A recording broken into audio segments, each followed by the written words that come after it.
good evening.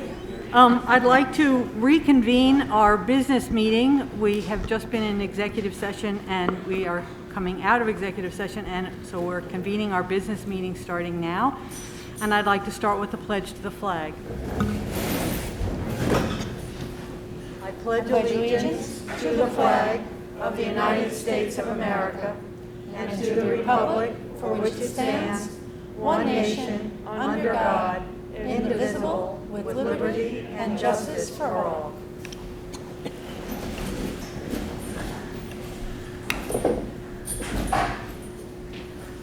Okay, our first order of business is public comment on the agenda items. If anybody has a comment? No? Okay, then the first thing, I would like a motion to approve the consent agenda. Second. All those in favor? Oh, wait. That's fine, you That's made the fine. motion. You made the No. motion? No. So seconded, then we can all in favor. No, questions or comments? Maureen, you want to tell us what's on the consent agenda, please? Yes. Tonight's consent agenda for approval of the meeting minutes, approval of CSE, CPSE placements, updated 2021-22 substitute listing, additional hours for staff members, a transportation contract for classified student, an educational services contract for a classified student, a leave of absence, and an unpaid days for a staff member. We're amending an appointment made at the last meeting. Two appointments are made at the last meeting, and we're readopting the academic intervention services plan due to just an error in the date. It's a 2-year plan that goes through 2021. Thank you. Questions or comments? Any other questions or comments? All those in favor? Aye. Opposed? Abstained? The resolution passes. So, we have presentations tonight. Dr. Luff, do you want to introduce? So I know this is everyone's favorite evening that have our science research students here, giving us an overview of their topics, which most of us won't even understand what those words mean. But most importantly, many of them are looking for mentors. So anyone on the board, anyone in the audience, or anyone watching, if you see a presentation tonight and the title resonates with you and you think you may be or know a mentor, I would encourage you to reach out to Mr. Zupan or anyone else involved. And we would love to be able to make some matches between these students and mentors so they can continue their research. And just a general kudos to Mr. Zupan, the Science Research Program, and all of the students who take on this endeavor. Thank you. Thank you very much, and thank you again for giving us this opportunity to kind of present. So we have 11 sophomores this year, and You gotta turn the mic on, sorry. sorry. Is that No. good? No, now it's No. up. Okay. So again, we have 11 sophomores this year that are going to be presenting a very quick spiel of their projects, as well as what kind of mentors they're looking for. So some of you that are listening obviously are definitely local, but maybe you know someone who's farther away. For a student who's maybe doing like a behavioral science topic, that their mentor doesn't have to be in Putnam Valley or New York area. So, and again, just want to thank the Board of Ed for, again, giving a lot of help in this endeavor, and every year we get to kind of quickly present what they're doing. Even with the pandemic, we still had students last year presenting at international competitions and winning, and those seniors are getting ready now for their big competitions in about a month from now. So we'll hopefully have more to present as the year goes on. But I'll let the sophomores kind of take it away and talk about their research.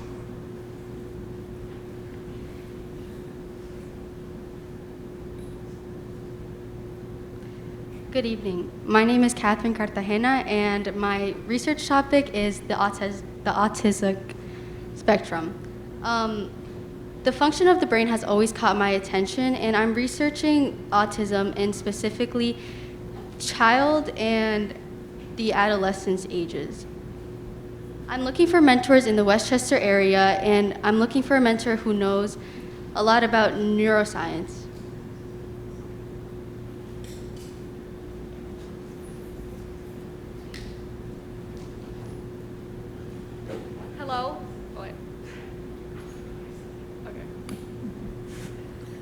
Hello, I am Brooke Wakehazer, and my topic is going to be psychology, and I'm specifically researching decision making and what causes that.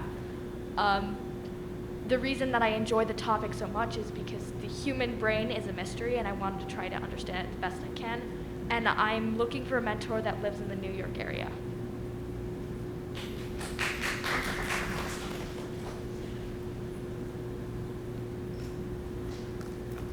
Good evening. My name is Frankie Alvarez Jr. My current topic is I'm currently doing research on solar panels. My goal is to create a cheaper and more effective type of solar panel than the current models used right now. And my mentor is Mr. Brent Wakehazer at IBM.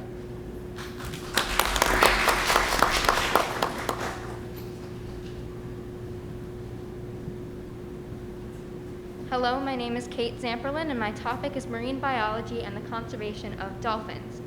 The reason why I chose this topic is because more than 80% of the ocean has not yet been discovered, and dolphins are very unique creatures.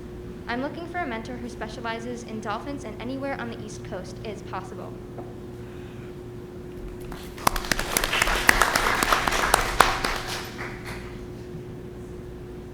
Good evening, everybody. My name is David Delappy, and my topic is on COVID-19's worsening effects of neurological disorders.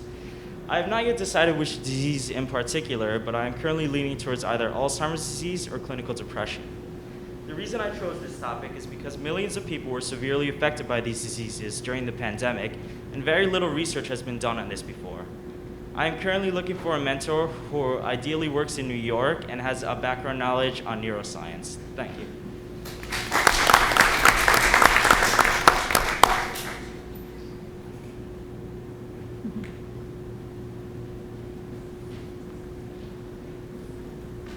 Good evening, my name is Dennis Crowell, and my topic is on the psychological effects of COVID-19 to individuals diagnosed with autism spectrum disorder. My goal is to help people in time of need, especially now, and they're deeply affected, especially by this time. This could lead to the treatment of individuals diagnosed with autism spectrum disorder and could help their families out, especially when they don't know what to do. My mentor search is survey-based, so location is not a concern.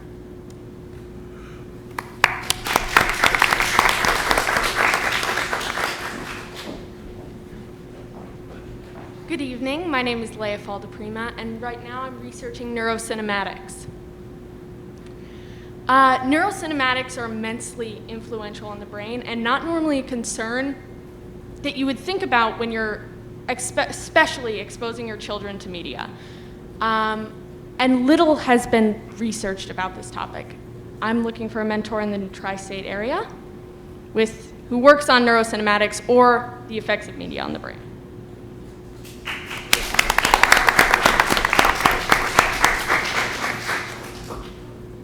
Good evening. My name is Connor Flynn, and my topic is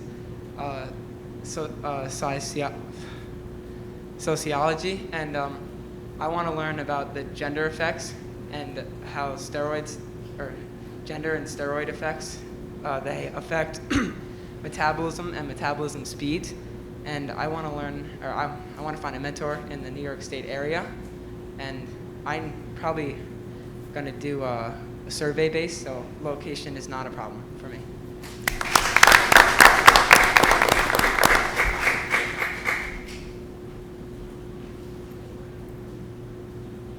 Good evening. My name is Ava Harmon, and my research topic is post-traumatic stress disorder, mainly in children and veterans. This is very important to me because a family member of mine has suffered from this disease. I'm looking for a mentor that specifies in PTSD, and location is not a problem because it's survey-based.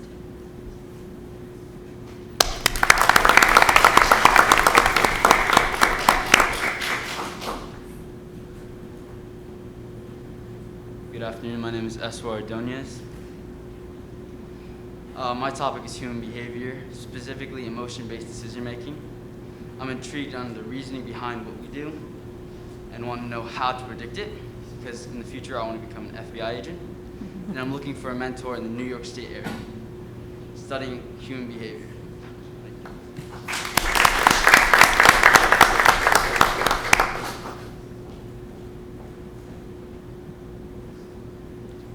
Good evening. My name is Taylor Rogers. I'm studying juvenile idiopathic arthritis. Juvenile idiopathic arthritis is arthritis in children spread throughout the joints. I'm studying this due to the fact that my sister is suffering from this disease.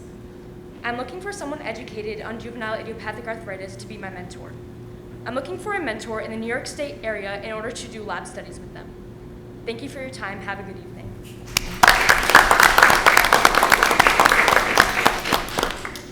So again, just like Dr. Levis said, if anyone that is listening today or knows someone who could possibly help out these students in helping them design or carry out a research in any of those topics, please reach out to myself or anyone here on the board. Reach out to me, and we can get you. It can go over all the requirements and go over everything involved. But again, it's really amazing to see original research these students do over the course of 2 or 3 years.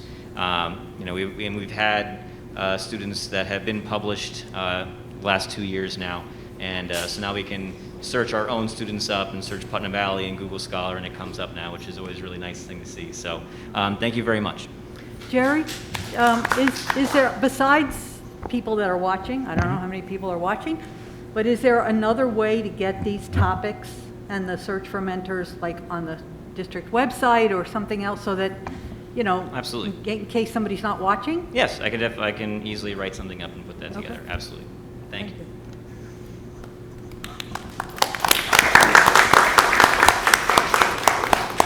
This is one of my favorite evenings, so thank you.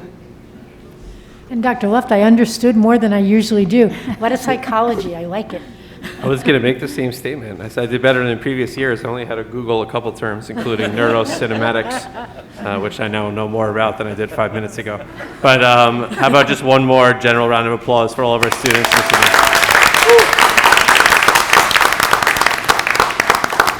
And for people who don't know, they're making a 3-year commitment, starting as sophomores. They work through this for the next 3 years in school, so they definitely have my respect.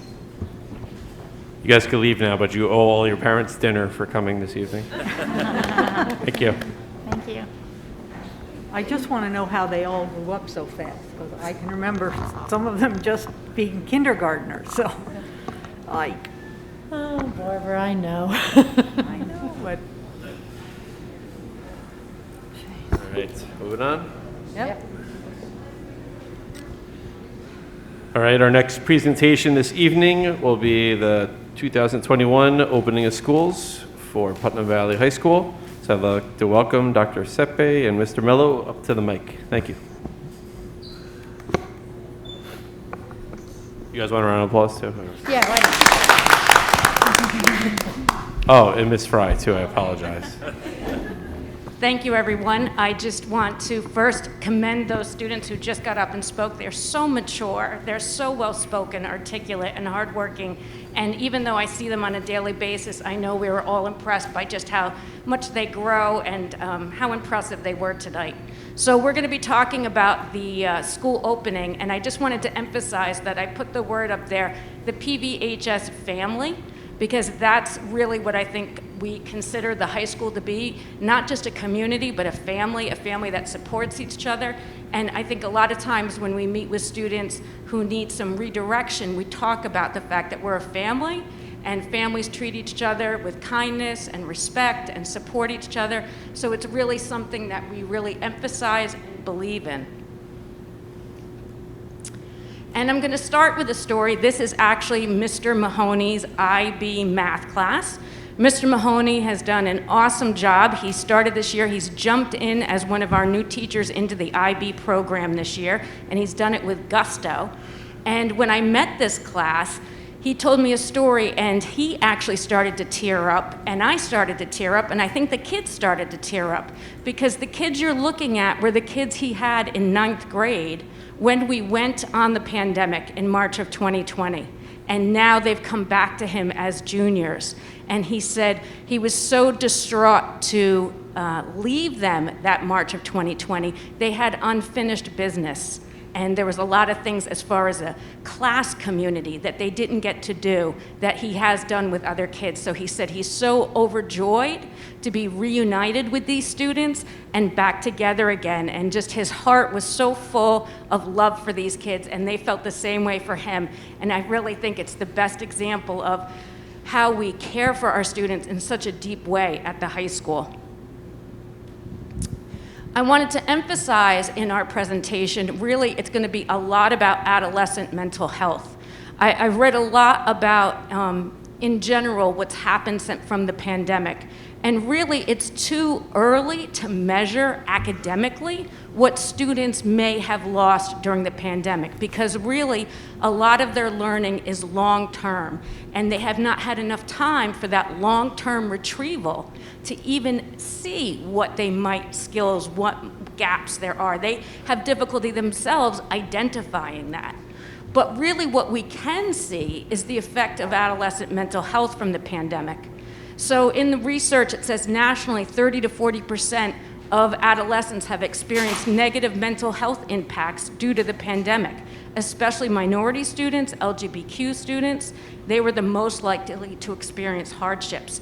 And so at the high school, we do see that there has been a negative impact from the pandemic.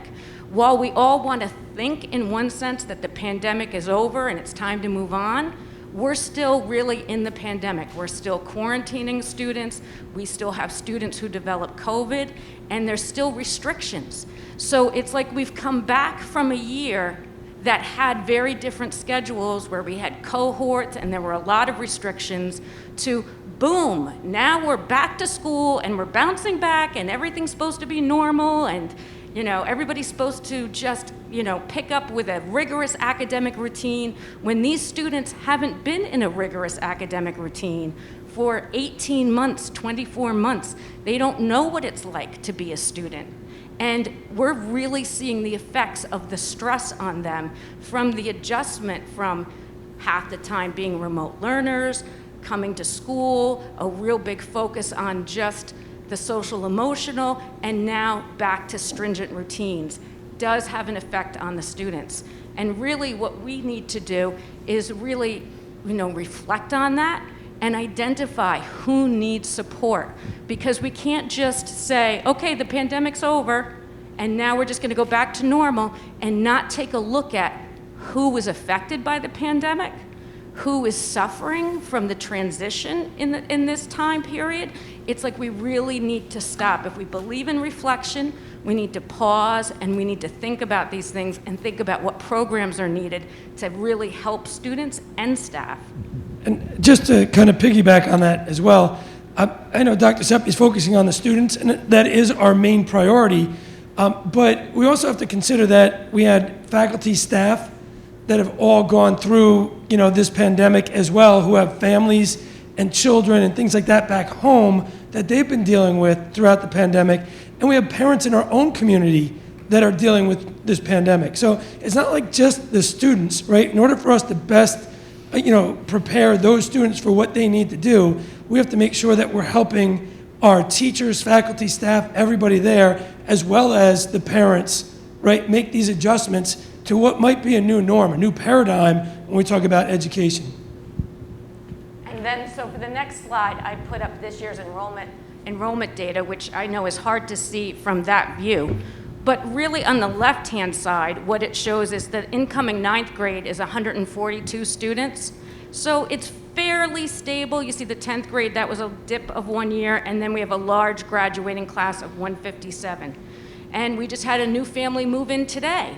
So we've gained more students. So for the most part, we've stayed a stable population, but I think what has changed, and I think is important to note, is how our Hispanic population has just grown tremendously, where we have 133 Hispanic students in our school. And so we have to, again, reflect on how does that impact the programs we provide? Do we need translators? Do we need our curriculum translated? Do we need our messages translated? And just, again, stop and think about the needs of the students based on the demographics and how we can best provide an education for all students at the high school. going back to this summer, I sent out a survey to students about how they did the previous year and what did they miss, what did they want to keep.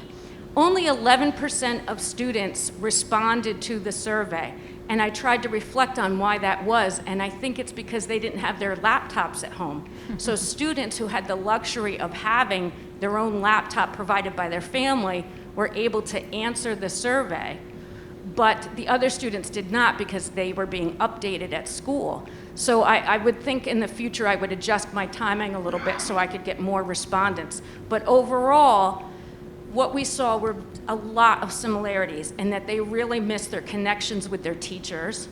They missed their opportunities and activities. And what they did like, though, they enjoyed, we had a new schedule last year for COVID with no rotation, which I'm going to show you. And of course, they enjoyed the extra sleep. So maybe we'll do a later start, Dr. Luft. Mr. Mello, I'm going to let him explain the new schedule. So this is, we talk about changes that occurred during the pandemic that might have been a benefit for us. We had to, kind of adjust our schedule a couple times last year based on different cohorts of students that we're in. And then we kind of ended up at the end of the year with Mondays being a 9-period day, so the students could see all their teachers, go to all their classes on Monday, and then the blocks happening, rotating between an even block and an odd block for the rest of the week. We also have an A and B day schedule, and that's why you have to have like an even A, odd A, even B, odd B up there. But, our first feedback came from teachers saying that, this is good. We now know what we're doing every day, right, for the rest of the year. And then the feedback from the students was also incredible because we used to have a 6-day cycle because there were 2 9-period days in the schedule. So you would go 9-period day, even block, odd block, 9-period day, even block, odd block. And that, think about a 6-day rotation and how every week, you're having a block on a different day. Your even block ends up on a different day. So this, really added some more structure and organization to their schedules. Much easier to remember, and for teachers, it became much easier to plan out. So we're happy with this change that came about because of, having to go into our pandemic mode last year. So I want to invite Mrs. Fry to talk about, she did a tremendous amount of organizing this year, several of our programs that really focused on mental health, so I invited her to come and speak about it. Thank you. Hi, everyone. So we wanted to come up with a new program that really addressed our incoming 9th graders, our students that were fully remote for the year. So we came up with Summer Connections, which I thought was a lot of fun. And our goal really was to help them with that transition, to help the students learn about the school, the building, the teachers, build that rapport already early in the summer. We wanted them to be able to have the opportunity to connect with each other, to connect with the staff and their teachers that maybe they're going to have or maybe they're never going to have, but they were able to learn about them. And then we wanted them to have fun. So what we did was we went to each department and asked the teachers to come up with an activity or a class that was connected to their content area. And we had just once a week, we had them come in, they were able to have lunch, socialize, interact, and then they had the classes. So we had Mr. Zupan do a lab on making ice cream. So then we made really messy ice cream. And then they were able to eat the ice cream. We had hands-on art, and we had Mrs. Armbruster do tie-dye with the kids outside. Mrs. Foster made like this awesome escape room through Google Forms, like probably one of the coolest things I've ever seen. And they were all connected to the staff, who's in the building, where's this person's office, and it was an opportunity to learn about the school, but to also have a little fun. We had a history one. We had Mrs. Thornton teach them about monuments and then build monuments using marshmallows and pretzels. So it was all just fun ways to learn and just to have something to do over the summer and then be able to socialize and learn about the new school. So that was Summer Connections. We had about 15 to 18 students. Some of them participated every Wednesday. Some of them came to just the ones that they really were interested in. We had transportation, who was awesome, provided transportation for the parents that weren't unable to drive their children. Like I said, we had lunch, and I think we had a lot of fun. We also continued with our freshman foundations. This year, we did it for our 9th and 10th graders because the 10th graders really didn't have a traditional start of the school year. We did some virtual workshops, but we thought it'd be nice to give them both the opportunity to do these things. So again, we wanted them to be able to follow their class schedule, learn like what class is on which floor. We continued with the workshops. We had Mrs. Wayne, our psychologist, Ms. Morales, our social worker, the guidance counselors, do some rotating workshops with both grades. Then our Big Buddies program, which is led by Mrs. Penta and Miss DeSiena. They were able to meet with the freshman buddies, and they did a little scavenger hunt. Again, just more opportunities to help them. We have some buddies over there. Just to help the students to really get to know their school and to have a little fun doing it. And then our 10th graders had their meeting to meet the administrators and their advisors. Our SEL team at the high school met over the summer, and we were just trying to figure out some like bigger things to do to address social emotional learning and mental health. So 2 years ago, we had the JCK Foundation come. So we brought them back early in the school year. And JCK is a nonprofit whose mission is to improve mental wellness and resilience amongst our youth and their families. So we did this for the 11th and the 12th graders. And it was a presentation, and then they broke up into small groups to do some work on just mental health. So what I like about this group that comes in is John, who is the leader of this organization. He's young, and he's cool, and he's full of energy, and he so quickly and easily connects with the students. And between their documentary that they've created and the conversations that they have, sharing personal stories and just being able to talk about mental health and what we all do when we are feeling stressed and how is it viewed in your school and in your community. I just think that it's something that all students should be able to talk about. Like it's nothing. And I think they were able to have that opportunity in like a safe, comfortable way. And my favorite part is always like when everyone leaves, to see the kids that come back into the room to try to talk to the presenters and like share how they were personally affected by the presentation and how they feel like they can relate. And then, John and his volunteers can talk to them, and then they also would give us referrals. So it's kind of another way for us to find students who are kind of looking for help, and maybe they're scared to come into our student support suite or into guidance. So it's kind of another way for us to get that. So we had a few students that we followed up with, provided those additional resources. So really just a good opportunity, especially at this time, dealing with mental health, concerns after or continuing to be in a pandemic. Always, we love our comfort dogs. So we already had the comfort dogs make an appearance this year. And you could see it in their faces, like sometimes they just want to cuddle. And that's okay. We're all here to talk to our students. We have opportunities with guidance, with the psychologists and social workers, but sometimes they just don't want to talk and just want to just feel comforted. And these dogs are way better than people sometimes. So that was a really nice thing that we were able to bring into our school already. And I just wanted to add in, unfortunately, during COVID, the height of COVID, the dogs could not come into the building, and the trainers could not come into the building because they themselves were worried about contracting COVID. And the fact that they're willing to come back now and be a part of our community again, we're so overjoyed. The kids love them, and I'm still pitching to have our own PBHS comfort dog. We have a few places where they can stay, don't worry.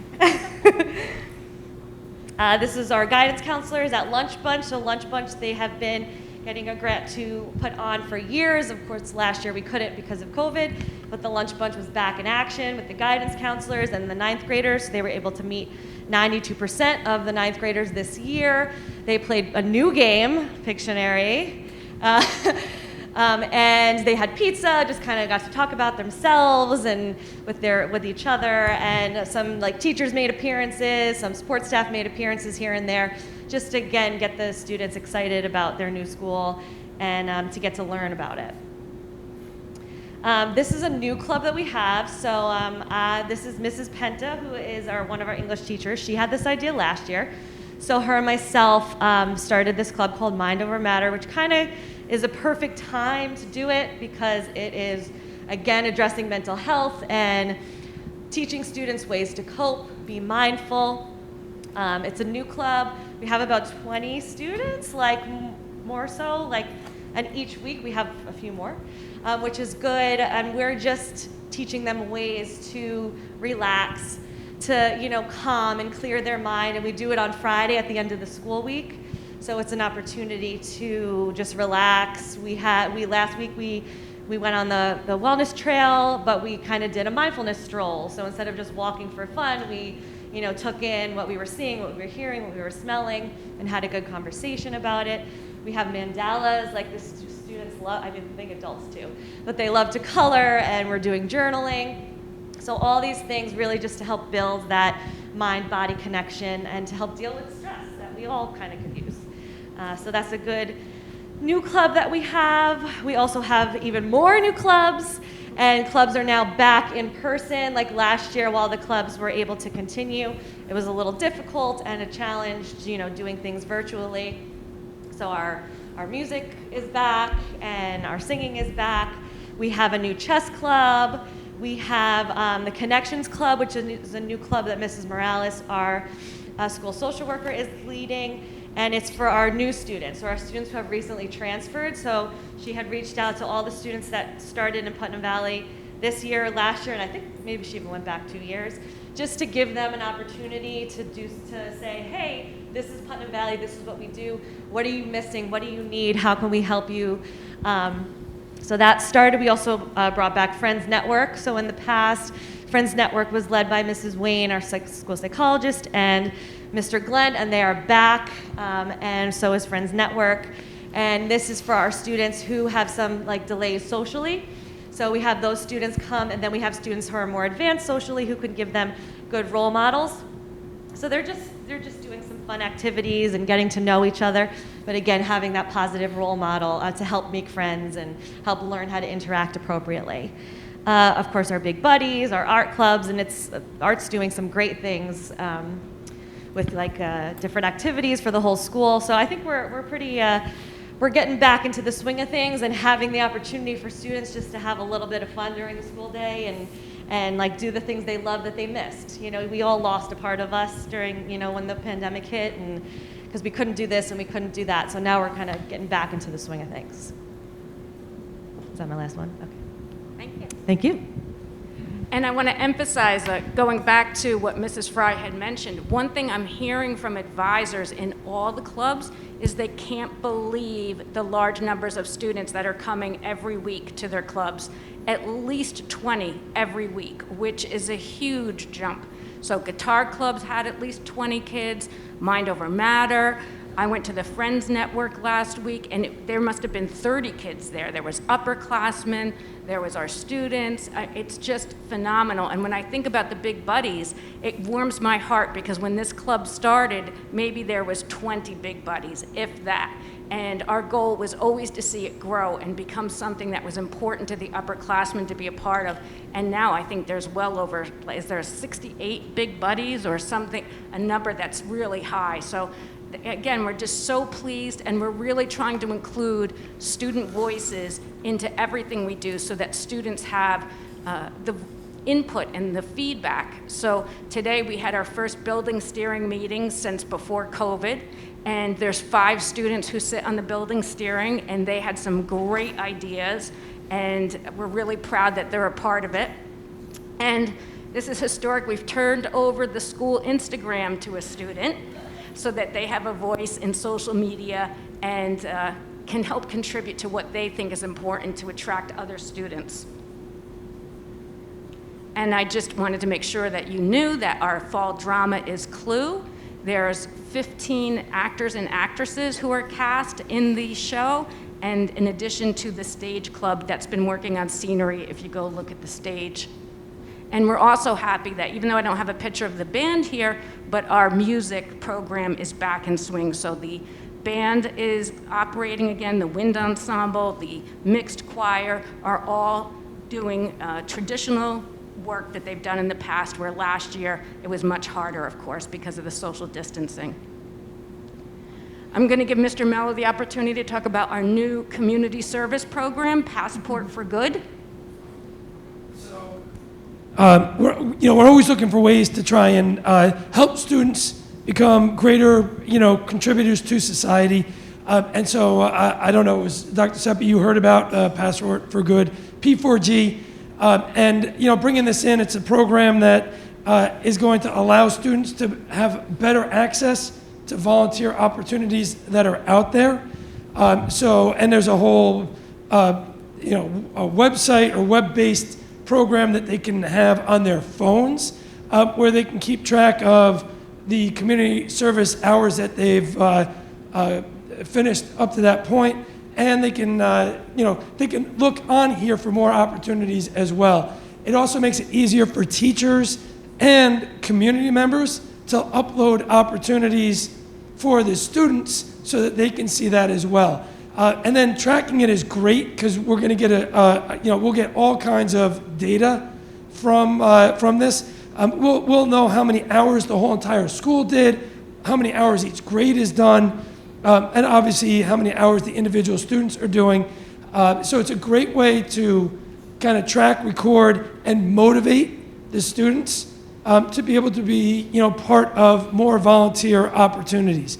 And I think that's like the key thing, right? I think if it's easier for them to access the opportunities, the more they'll be involved. It's not that they don't want to do this. It's not that they don't want to be, involved in volunteer opportunities. It's that they might not have the access to it. So I think this will help us, help them understand the opportunities out there, but also to create more opportunities for them, because I think the other side of it is that adults, people who have volunteer opportunities, now will have an easy way to add those to this P4G so students can see that and be more involved. And again, it's also a way where students can record their club participation, because all their clubs are on here, and so they can access events that their clubs do and input it. So it's just a whole vast new system that we're basically rolling out to everybody this year that we're very excited about. And even on the website, it has the numbers change. It's like a electronic system that will automatically update on our website to show how many community service hours our students are participating in. I just wanted to talk a little bit now, we did a lot of reflection and how we're reflecting on how the pandemic has affected us. But I also wanted to talk about a little bit how the faculty is continuing to learn. So when we came together for our meeting, what we did was talk about how to have difficult conversations. The world is a very difficult place right now, right? It's difficult to have conversations with people. It's just a lot is going on that makes things stressful. So what we did is we went over the steps to how to have a difficult conversation, how to handle it if something comes up in the classroom, and we really practiced skills to lean in towards difficult conversations and not be afraid of them, and just how to manage those types of discussions within the class, and how to give students the opportunity to voice their points of view and how to have discussions in class, and so that it's well managed. Throw in there, when we did this, we brought in all our teachers. Some of them deal with those difficult conversations, every year in their classes because of the nature of their class. You can imagine a social studies class or a history class might be dealing with difficult situations or conversations every year, and they might be a little bit more skilled in how to manage those conversations. And by bringing all the teachers together, they're able to see what's working with other teachers, understand that, and then be able to use that in their own classes.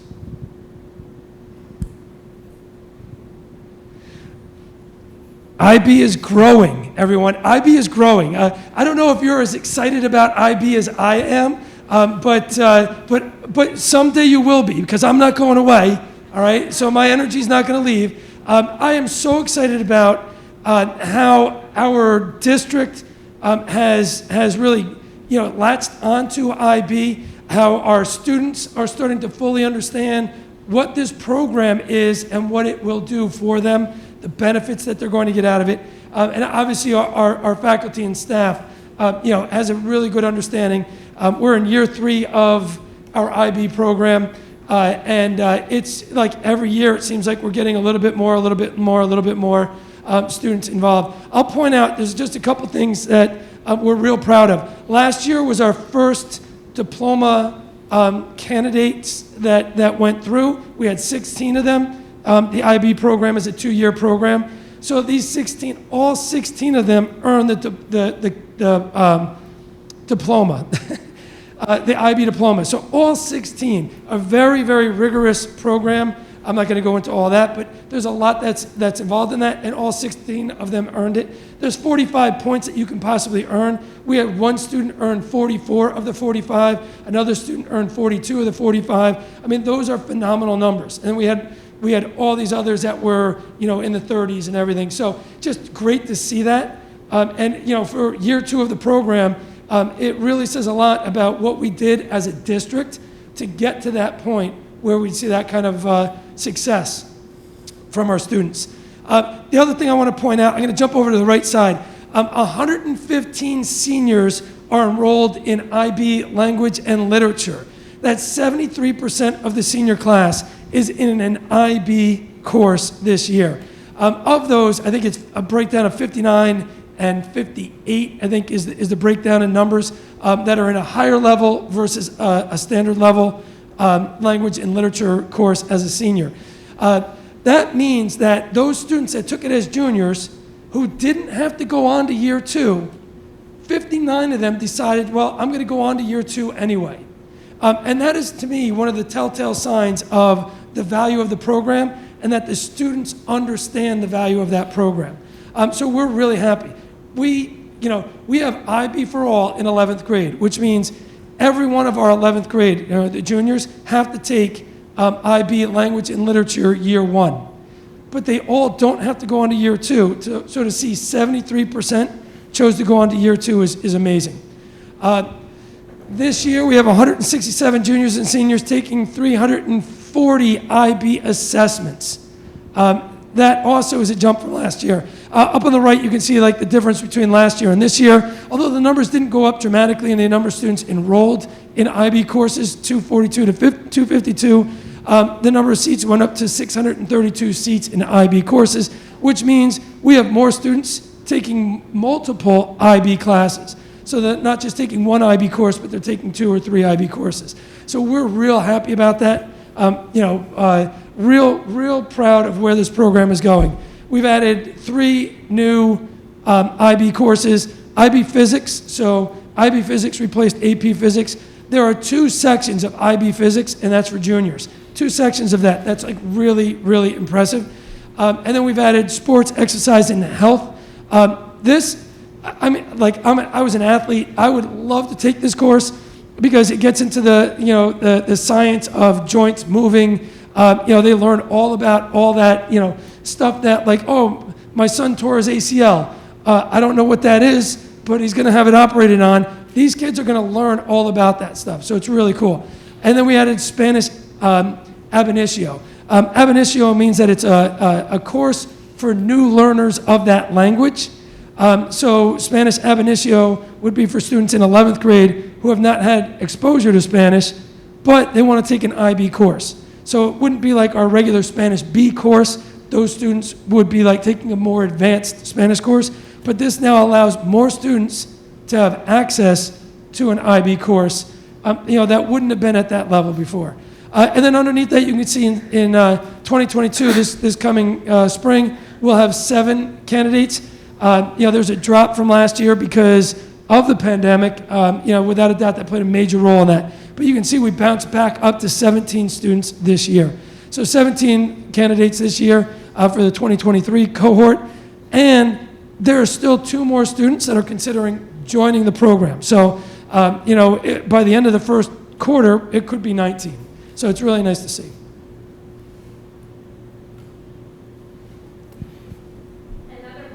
Endeavors this year is the Seal of Civic Literacy. So we are a pilot school. New York State offered this pilot to, I believe it's maybe 67 schools across the state, and we are one of those schools, so we're very proud of that. This is an opportunity for students to basically get a cord at graduation and demonstrate their knowledge of civics. They have to gain points, and we'll have a presentation on this later for you, but they gain points through understanding the foundations of our system by going through each of the Regents classes.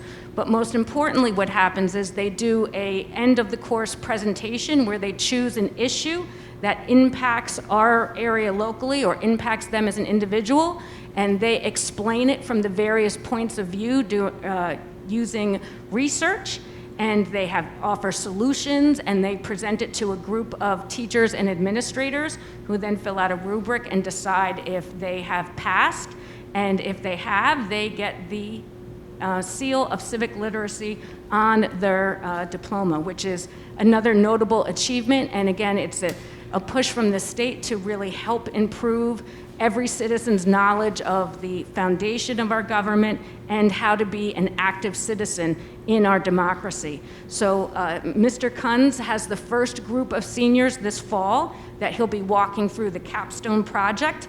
And then in the spring, we will have Mr. Scampoli's participation in government classes walking through the program. So we anticipate a lot of success with this, because I think that the Putnam Valley Social Studies Department had already implemented much of what the Seal of Civic Literacy asks for, and had already had an end of the year, end of the course culminating project that was very similar to what's required. So I feel this was an easy implementation for us. And just, we're going to be thriving now. We have the blood drive coming up. We have the play coming up. We're using the wellness trail. We're using the courtyard. The art teachers have come up with a special activity to help students thrive if they like art. And it's every week there's a different theme where anybody in the school can draw or do any piece of art they want and contribute it, and we'll hang it up in the hallway, having to do with the different themes there. So you see, we have a favorite horror movie, we have monster or tarot week, we have animal or ghost, orange or skeleton, and you could see one of the pictures on the right, which was really, I thought, well done, because I loved the dog in his ghost costume. And then if you haven't heard, we had the Dance of the Century last week. So in my 32 years in education, for the first 31 years, you could not get students to go to a dance if your life depended on it. We've done everything to beg, plead, do anything to get students to come to a dance, and we'd always have to cancel it. And all of a sudden this year, 360 tickets were sold to the homecoming dance, which was amazing. And I can't thank Mrs. Lewis and Miss Wilson, our senior class advisors, enough for organizing it, as well as our Putnam Valley Fire Department, who volunteered their tents and came and set them up for us, and were just tremendously helpful. And that, talk about community spirit. The fire department was right there to help these kids experience what they really, really needed. And so I thanked Leanne already, but I want to thank again, because she was, I know, a great liaison for us. But the kids had a great time. We had some rain when they first came, kind of rained on us for about 15 minutes. But then, and it was a little chilly, but boy, by the time the kids got dancing in the tent, it was hot. It was hot. So, like, they just had a great time. They were so happy, and that really just meant the world to all of us. And we talked at Building Steering today about how the kids and the staff, we really need more community events, that this is really what they've been lacking and missing. So we promised today to, sit and talk about some easy things we could do to start gathering kids together and give them that community feeling, so it's not just all academics all the time, but that feeling of being a family at the high school. Yeah, we have our Spirit Week coming up in November, right? And students, there's like this buzz because of the homecoming dance and the success of that. There's this huge buzz about Spirit Week and how great that's going to be. So for us to see that excitement, to hear the students talking about, they were missing this, and you really get the sense of how badly they were missing this. we feel like, we have a major obligation here, right? This is what they need. We've got to make sure that we're doing what we can to provide those opportunities for them, because they really do need it. And they loved dressing up. They loved it.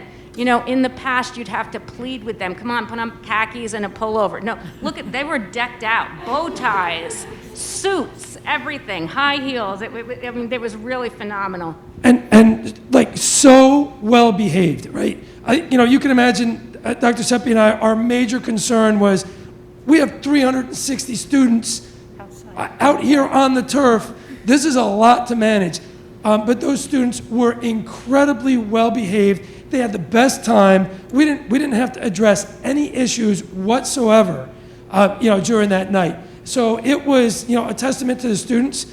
What they really want to do is be able to go and hang out and have fun. And they did that, and they proved to, like me, that they can do it without there being any issues at all. So I really want to thank the students for everything that they did to make that an incredible event. And we have our Aspire celebration coming up. As you remember, we have our Aspire statue that was moved to the courtyard, and how that represents the values we want to see in students, awareness and respect and integrity and empathy in others. And so I wanted to highlight Treat Thorpe's artistic interpretation of Aspire, which you could see is a bunch of human figures who are working together to lift the world up.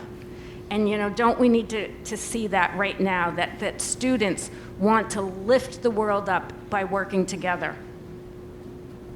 And then we want to celebrate our singers and musicians. We have Allstate, Ben Lauder, and Victoria Helen Spitzer. That is phenomenal that we have 2 Allstate musicians.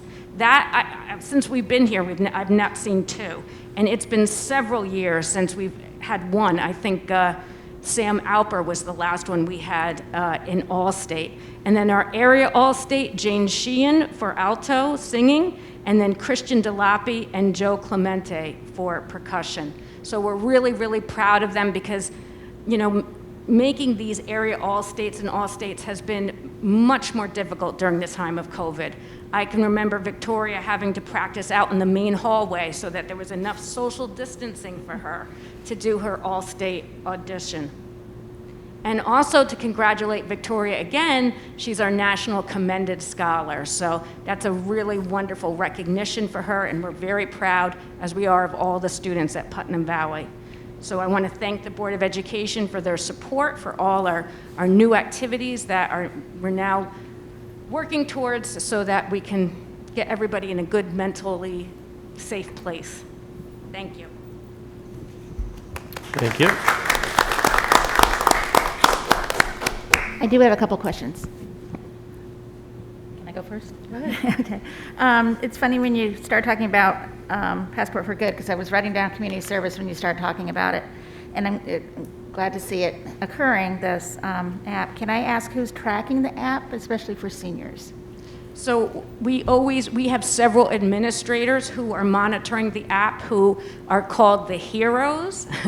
And the heroes, it'll be Mr. Mello, myself, Mrs. Arifice. We have Mrs. Tarkington, who's running our new volunteer club, which is going to be a club that monitors that and comes up with activities and helps students find pathways to get their community service completed. Okay, and so students who don't sign up for this, or are they all required to sign up?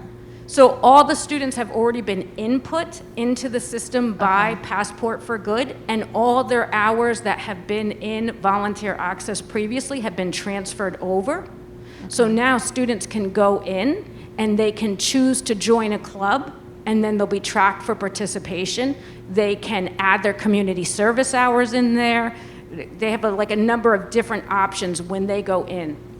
And when clubs meet, like let's say Club met today, there's a QR code that's associated with it, so the students can just use their phones to sign into the class using that QR code. So it's just another quick way to now account for who was there during the club that day, and that they can get the hours that they should be credited for. Okay, great. Glad to hear that.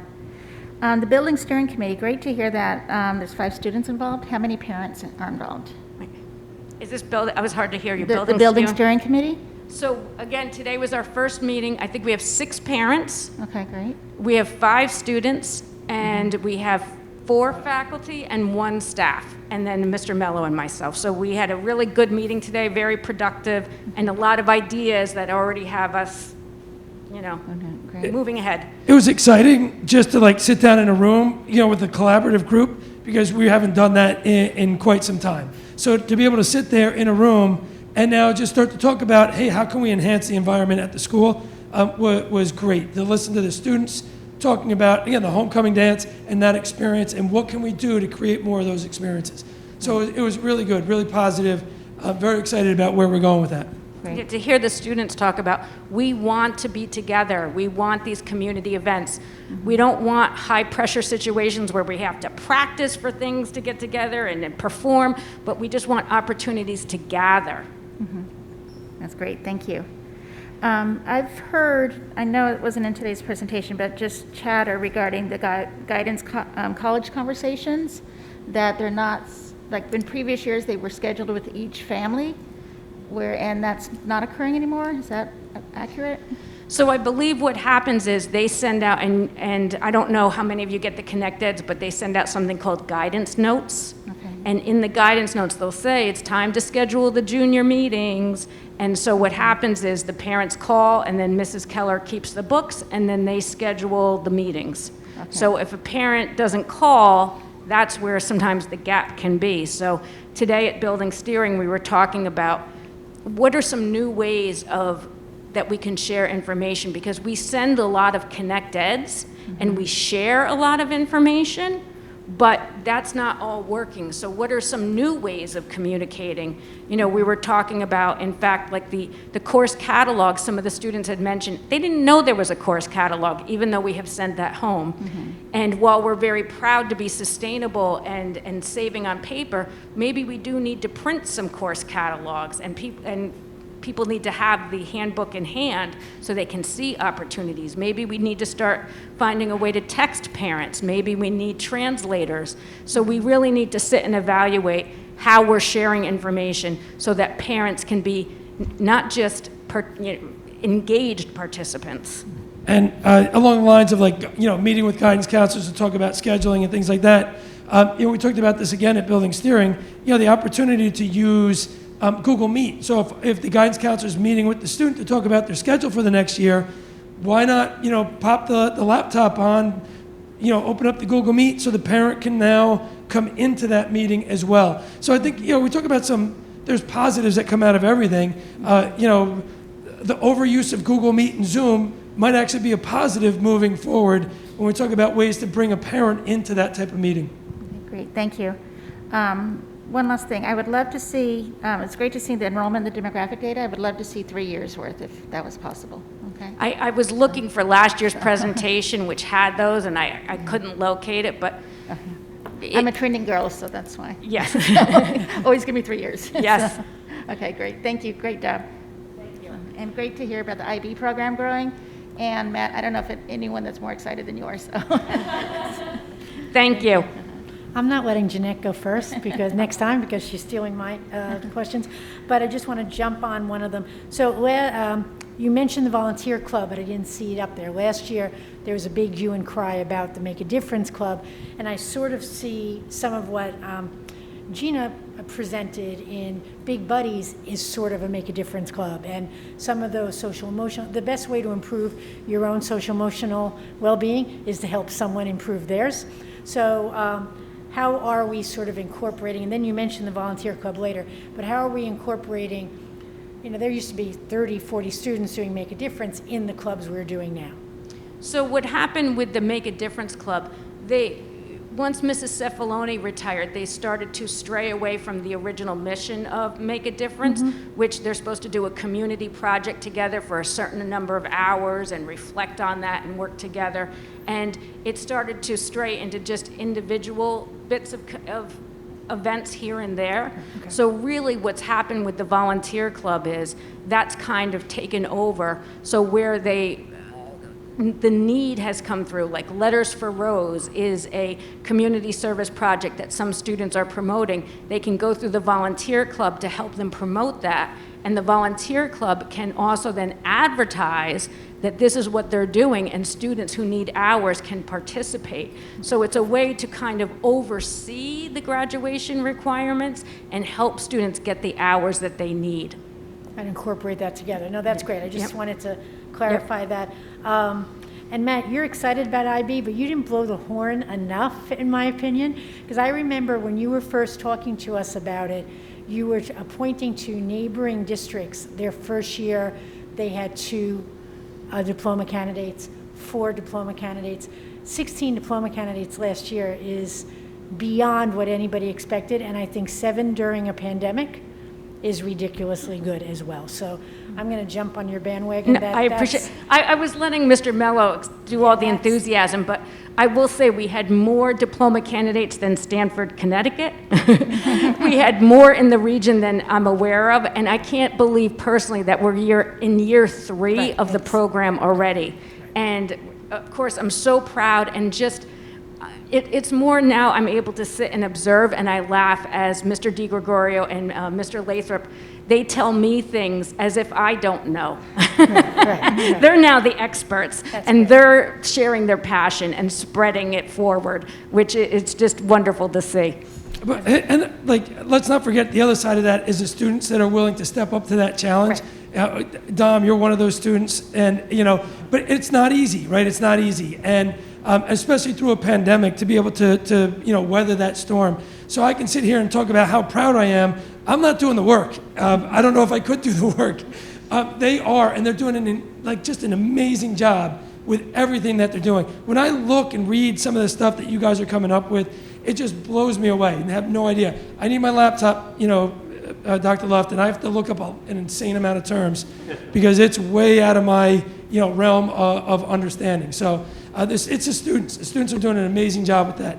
They're challenging themselves, and they rise up to that challenge, and they're just crushing it. And along with that, I wanted to mention when we talked about new courses. So now we have Mr. Mahoney teaching IB Math Year 1. We have Mr. McManus teaching IB Physics Year 1. And the two of them have collaborated together on the math that needs to be taught in physics. Wow. And so that's now being taught in Year 1 math first. And they're talking about different ways they teach various types of topics, and I think that's a great collaboration, and where we really start to see teachers coming together and collaborating and sharing best practice and working towards the best interest of the students. Okay. And my last comment, just to comment on the community, the fire department coming together with the homecoming. I happened to be on the grounds and saw the I'm not going to mention names because I don't want to miss anybody, but parents from the Putnam Valley Education Foundation who had just run their color run carried giant balloon art yes. over that suddenly became part of the advisor's presentation for photos. So it really was we would have thrown these out, let's walk them over. So. And I also want to thank the foundation because they do provide the money for the pizza lunch for the lunch bunch in 9th grade. That's great. So we very much appreciate that. Okay. Of course, I have 2 more questions. The Passport for Good, how is the community being informed to let you guys know when they need assistance? So it's a series of rollouts and process. First, we had all the advisors get on a Google Meet, and the tech person walks us through how they access it. I sent a letter home to parents that this upcoming change was happening. Then I recently sent another letter with a link in it for them to access it. We also put the link on the web page. And then I sent an email out to students. Did you guys get the email?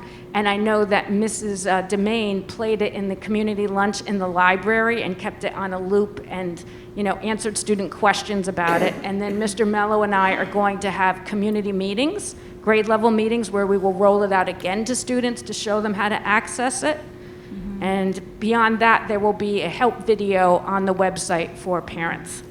But I know what you're saying. Like, how do we reach the community? Right. And we definitely if the Harvest Festival on Saturday, if they need assistance, how do they reach out to you?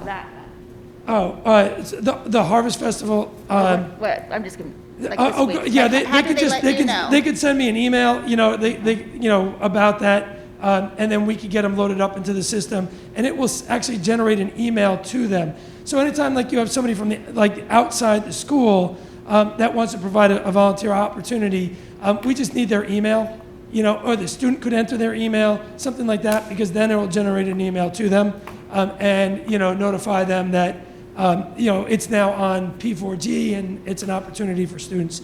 But we don't know all the opportunities that are out there, and any help we can get as far as, hey, I heard about this, that, the other thing, we'll take it, okay? So if you know of, if anybody out there knows of, ways to get these volunteer opportunities to our students on the P4G platform, let us know, because we're looking for that. I think now that we're sending monthly newsletters out, thanks to Jackie, that's a great topic for us to put in our newsletter. It goes out to the entire community. Obviously, it goes out electronically, but then we share it on social media, and maybe that's a way to get that out. If you have volunteer opportunities coming up, this is how you would get them into the system, and then that gives a greater menu of choices for the students when they're looking for those activities. So I'll work with Jackie and the high school administrators to make sure that that message is included in our next newsletter. And this system also makes it easier for providers from the outside or people who are providing the services to approve the hours. They do not have to be a part of the system, but it's easy for them to access it through the web-based system. And I'll throw this out there. Last year, I had a couple older people in the community reach out to me when it came to like shoveling, snow removal, and we were able to last year match up a couple people. Years ago, we used to have something called Snow Angels, and that I think Mrs. Cefaloni, who retired, had run that. But we're going to try and use the volunteer, club to try and get something like that back up and running, because it was apparent that we had elderly people out there that needed help with snow removal. So again, that would be another thing. If somebody knows of people that need help with that, if they could forward us some information, then we can match up young, high school student who is willing to go stand in the cold and shovel, to help them out. So keep that in mind. Thank you. Anyone else? All right, well, I just want to take this opportunity to, again, thank my administrative colleagues for all of their leadership within the building, obviously our teacher colleagues for making this all a reality, and most importantly for our students for the role they play in the success of everything that happens both at the high school, but also our middle school and elementary school. So congratulations to all.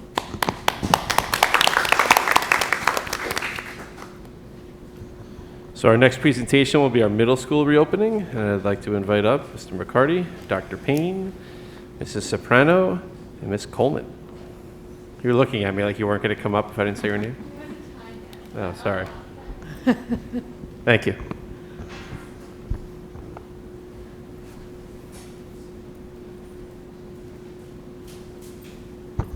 And Ms. Casey, my apologies. All right, good evening, everyone. My name is Travis McCarty. I'm the principal of Putnam Valley Middle School. And I'm here this evening with my assistant principal, Dr. Letitia Payne, as well as Mrs. Casey, Ms. Coleman, and Mrs. Soprano.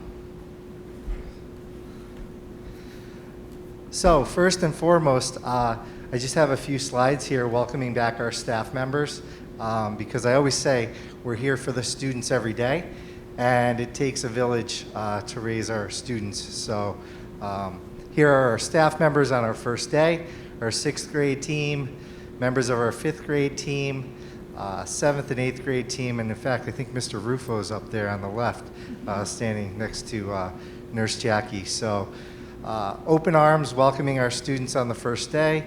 Everyone's masked. You can see Mrs. Soprano and Mrs. Nadell with signs identifying who they are, and smiles underneath those masks, because it was really nice to see all of our students step through our doors on the first day. And here are some photos of our students within the middle school at various locations.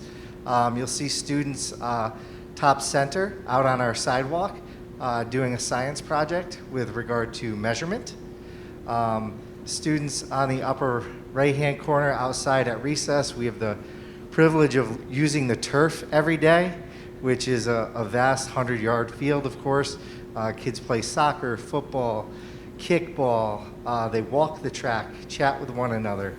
And if you go, clockwise around, you'll see students in various grade levels. Lots of pictures of our new 5th graders, 6th, 7th, and 8th graders in there as well.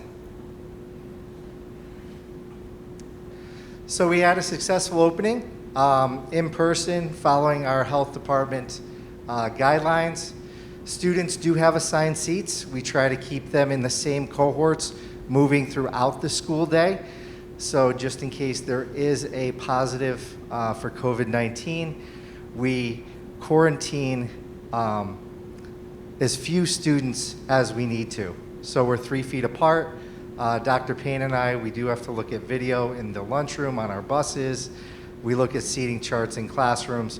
But our teachers are doing a phenomenal job keeping track of where the kids are seated, being distanced as we can for the most part.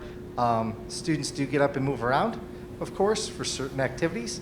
And luckily, knock on wood, we haven't had to quarantine too many throughout the start of our year. It has been a little bit of a transition in using lockers again. So our 6th and 7th graders never really used lockers until this year. And it's been a transition in getting to class on time. So the kids have 4 minutes. They need to get to their lockers. They need to get to class. And of course, they want to see their friends during those transitions. So last year with backpacks, I never thought that I would be a huge fan of backpacks, but I tell you, those students were on time. It was impressive.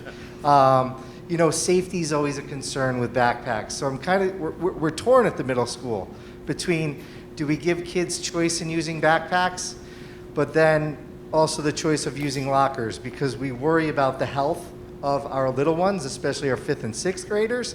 Some of those backpacks are bigger than they are. And I received emails from parents, can we use lockers last year? So kind of torn in the middle. I know it will be a topic for our building steering committee to discuss, and we're looking forward to feedback. But we always say with choice, everyone wins. So we'll see what the future holds for that. One of the big changes this year is hats and hoods are allowed in the middle school. I never thought I'd say that. For those of you that came through the middle school back in the day, yeah, I was the one in the hallway asking you for your hat, to please take it off, and we change with the times. So interestingly enough, out of 500 students, we have about 20 students that wear hats and hoods throughout the day, and I know who they are. So it's really gone are the days of, that stigma of wearing hats and hoods as a middle schooler. So we're happy to see that positive change. Our breakfast and lunches are free. I tell you, our dining hall is full of students in the morning. They come off their buses, they go right to the breakfast line, and they sit down, they have their breakfast, they chat a little bit, socialize, and then they get to their classes before the bell for the most part. Again, like I said, we're still working on those transitions, but we're getting there. Our back to school nights were so well attended. I can't say enough about our grade level teams, and I want to say we had about 200 parents in the building or more for our 5th and 6th grade back to school night. About 100, little over 100 for our 7th and 8th grade back to school night. A little bit of a change was we had our entire 7th grade present as a team, and they did that in our gymnasium. And then we had our entire 8th grade present as a team in our new dining hall. So rather than our parents being on a treadmill and transitioning every 10 minutes to get to the classrooms, hearing something, then moving, hearing something, then moving, they stayed in one location. And the teachers got to share their curriculum and their expectations of students. And I think the parents got a more holistic view of their child's day. And we've had our parent meetings so far this year. Some have been in person, some have been remote. It's one of those things we take away from the pandemic, which we're still in, is that remote option can sometimes be more convenient for our families to attend. I know Dr. Seppi talked about clubs at the high school We have over 20 clubs at the middle school, some more well-attended than others. I have to say our Lego club has 42 students. Our art club has 43 students. I heard our jewelry club has 44 students this year. So it's just amazing. The kids are coming out that were isolated. They want to consult, they want to chat, they want to socialize. And Mrs. Johnson was telling me today, what do? I have 44 kids. I said, well, maybe we can split it into 2 rooms, or we'll do 20 kids one week and 20 kids the next week. So we're trying to find avenues to ensure that these clubs continue to run, because it really creates the whole child with these opportunities. Intramurals is a big one in the morning. I know my son goes every Tuesday and Wednesday. He loves it. So we have all these opportunities for kids, and multiple, they can sign up for as many clubs as they want. We only have a few that conflict in the afternoons. But I know our Homework Booster Lab is going to be starting up soon, where we have high school tutors come over and work with our middle school students that our teachers have identified as students in need of more support with regard to homework. We always appreciate that partnership, and we know the Hope for Youth Foundation funds that as well. So we're very grateful for them. It's been a number of years now that they continue to support that program. As you can see here, our Wednesdays are dress themes. I think this was baseball jersey day, and our students still dress up on Wednesdays, and Fridays are Tiger Pride Day. And our students on the Wellness Trail, daily our students are using the Wellness Trail, whether it be our health classes, our science classes, our PE classes. It's a daily occurrence for our students being on that Wellness Trail, and it's a complete mile all the way around. Some are tracking their steps, actually. So charting how many miles that they're going to do for the year. It's a nice goal that they have. So for those students that are on quarantine, just to share with parents, we're doing everything that we can to keep them moving along in all a sense of normalcy as we can. And I know that can be a challenge, especially when we know their 5th, 6th, and 7th graders are home alone in some cases. They're joining Google Meets. They're joining the Google Classroom and email communication between the teachers. We have additional check-ins throughout the school day, and we understand the constraints of being quarantined. In fact, there's been a couple of occasions where a family has come back for a couple days and then they've been quarantined again. And that's just a sense of frustration, but it is something we must follow. And it's been okay for the most part. And just families need to know our teachers are responsible for their children. And we will catch them up. We will provide everything we can to keep it a sense of normalcy. Construction project. So for those of you who haven't been in the middle school, half of our faculty and student restrooms were refurbished over the summer. It was quite an undertaking. In fact, it went all the way up until the first day of school. And the other half is due for being redone next summer, which is the side towards the high school. So we're looking forward to those changes. I know our students have been ecstatic now that they have individual bathrooms to go to with one toilet. So it's like a fancy restaurant where you can just go and lock the door, if you know what I mean. So students have been appreciative, and my staff have been very appreciative. You can actually fit 4 or 5 people in a bathroom. That's how large they are now. And the ones that were built in the 70s, I struggle to still fit into those a little bit. So I don't know. We've come a long way, and we're very appreciative of that. Our PTA Scholastic Book Fair was amazing in person. I thank the PTA for coming out in the bottom left-hand corner and supporting this endeavor year after year after year.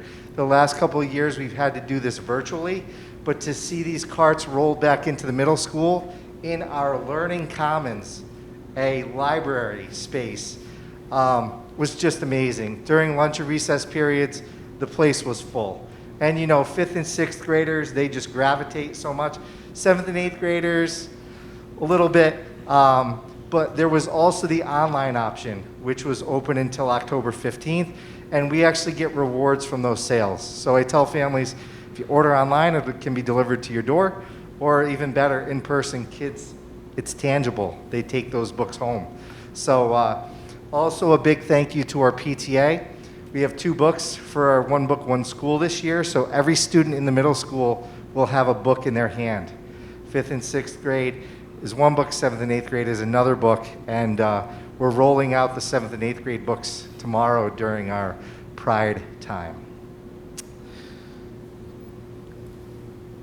Speaking of Pride time, Mrs. Soprano. Hi, it's so good to see you guys, but no offense, it's so much better to see the kids back in school.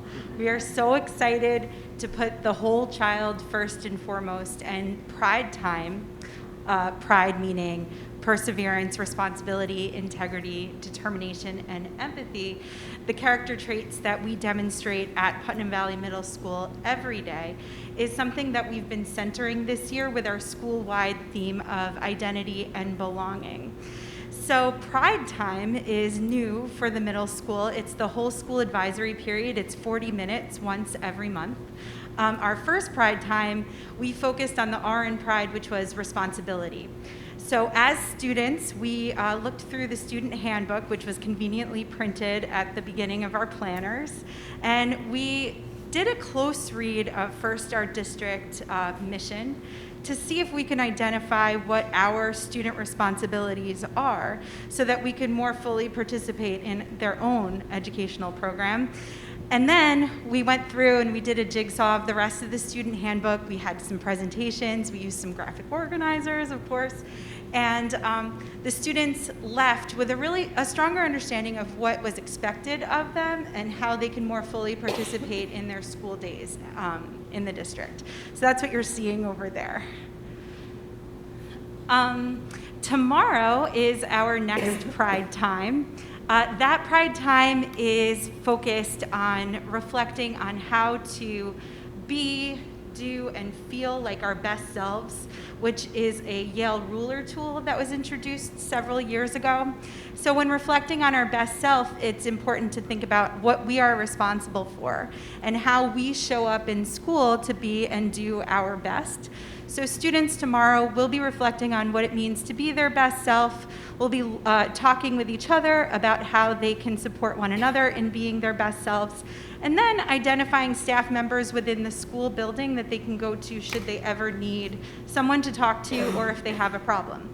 So they do that via a survey, a Google form, where they'll identify 3 staff members that they feel comfortable going to as a trusted adult, and then those staff members will receive the names of the students who have chosen them just to be on the lookout for them, to make themselves available, to say hello in the hallway just in case they don't see them.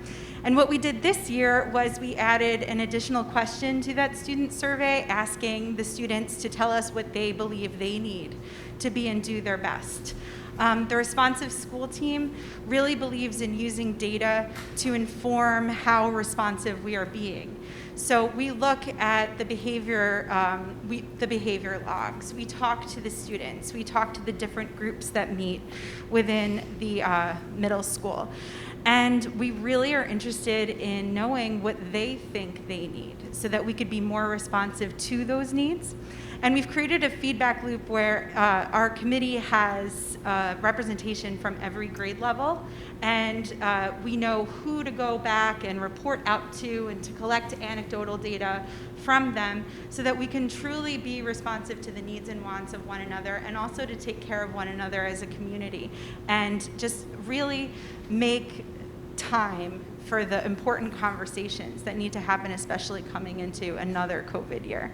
So as with everything we do at the middle school, we really center the district's mission and vision, and especially the goals for this year. And we've been reflecting on how can we make informed decisions that will guide our instruction, how can we make time to make meaningful, relevant, and manageable lessons through these Pride Times. And we're just so excited that although there's only been one, it's been pretty successful, and we just know that there's always that time every month where we could drop everything and be responsive to something that happens, you know, the TikTok challenge, or all of the things that are happening in the lives of students. They come, they tell us, and we're going to do something about it. So it's been successful so far. We're learning to use data to facilitate responsive activities, and we are truly thriving by celebrating PV Pride within our community. PV Pride Day is tomorrow, where everyone will be dressing in their blues and whites or their uniforms for Putnam Valley. The Student of the Month, sometimes that is centered around the PV Pride words as we teach it throughout the year. And we are supporting our school-wide theme of identity belonging with the 2 books, 1 school this year. And we're really thankful for the PTA for their help with that. So thank you so much for having me come today. I'm starstruck. I just watch you guys on TV all the time. So it's really nice to actually be here in person. So thank you.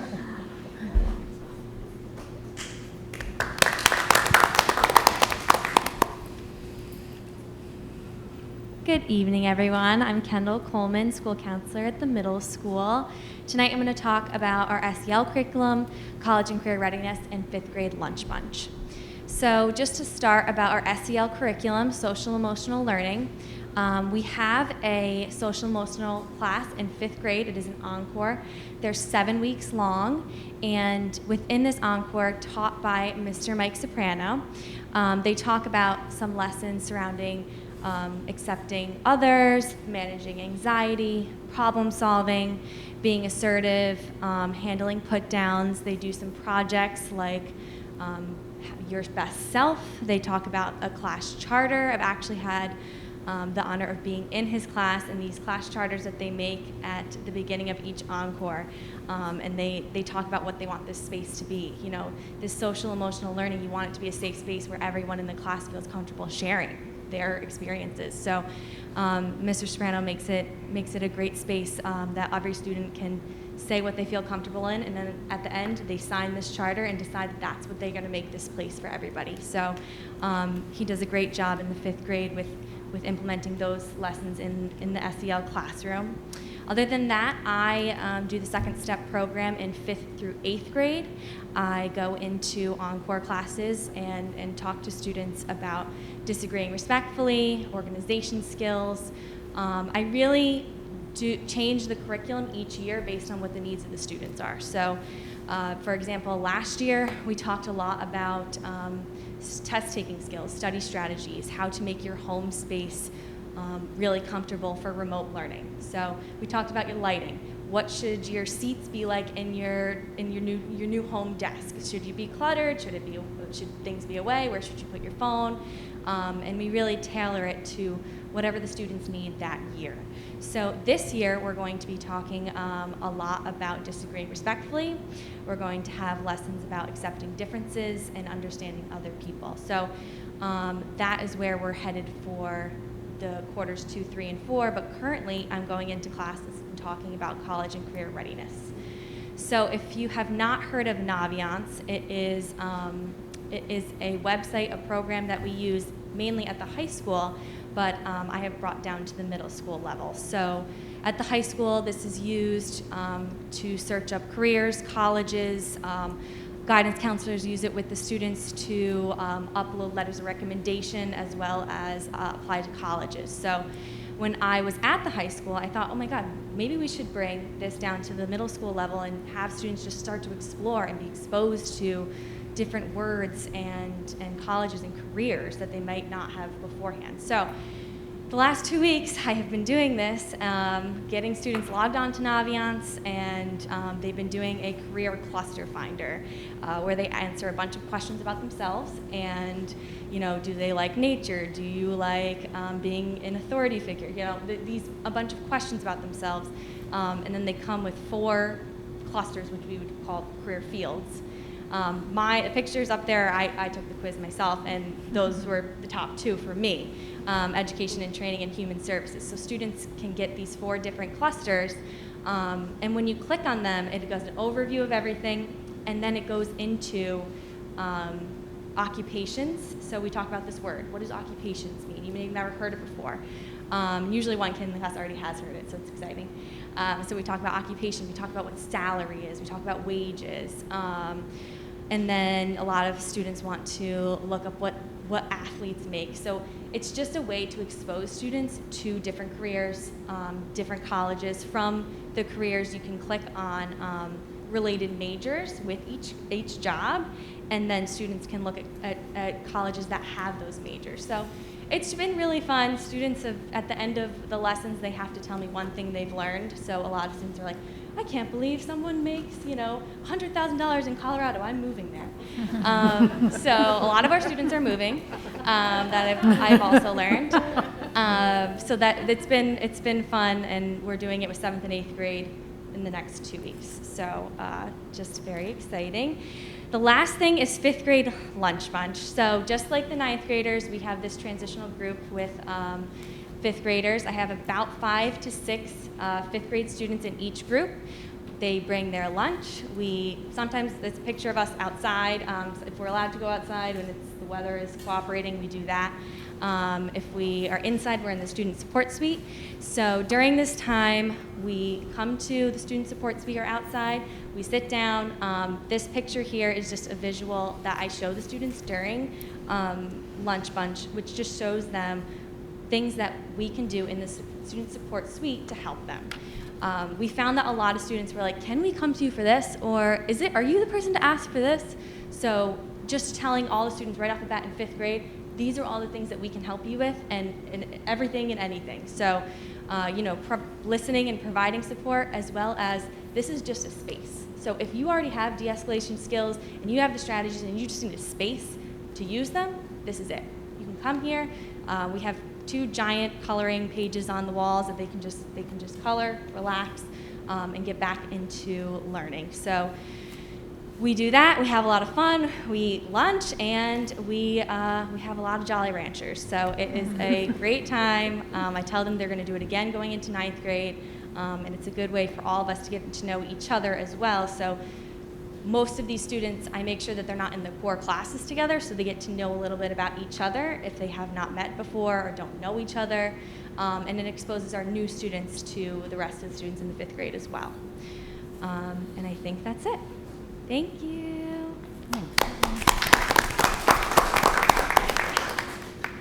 I just wanted to speak real quickly about some of the work that Kendall's done.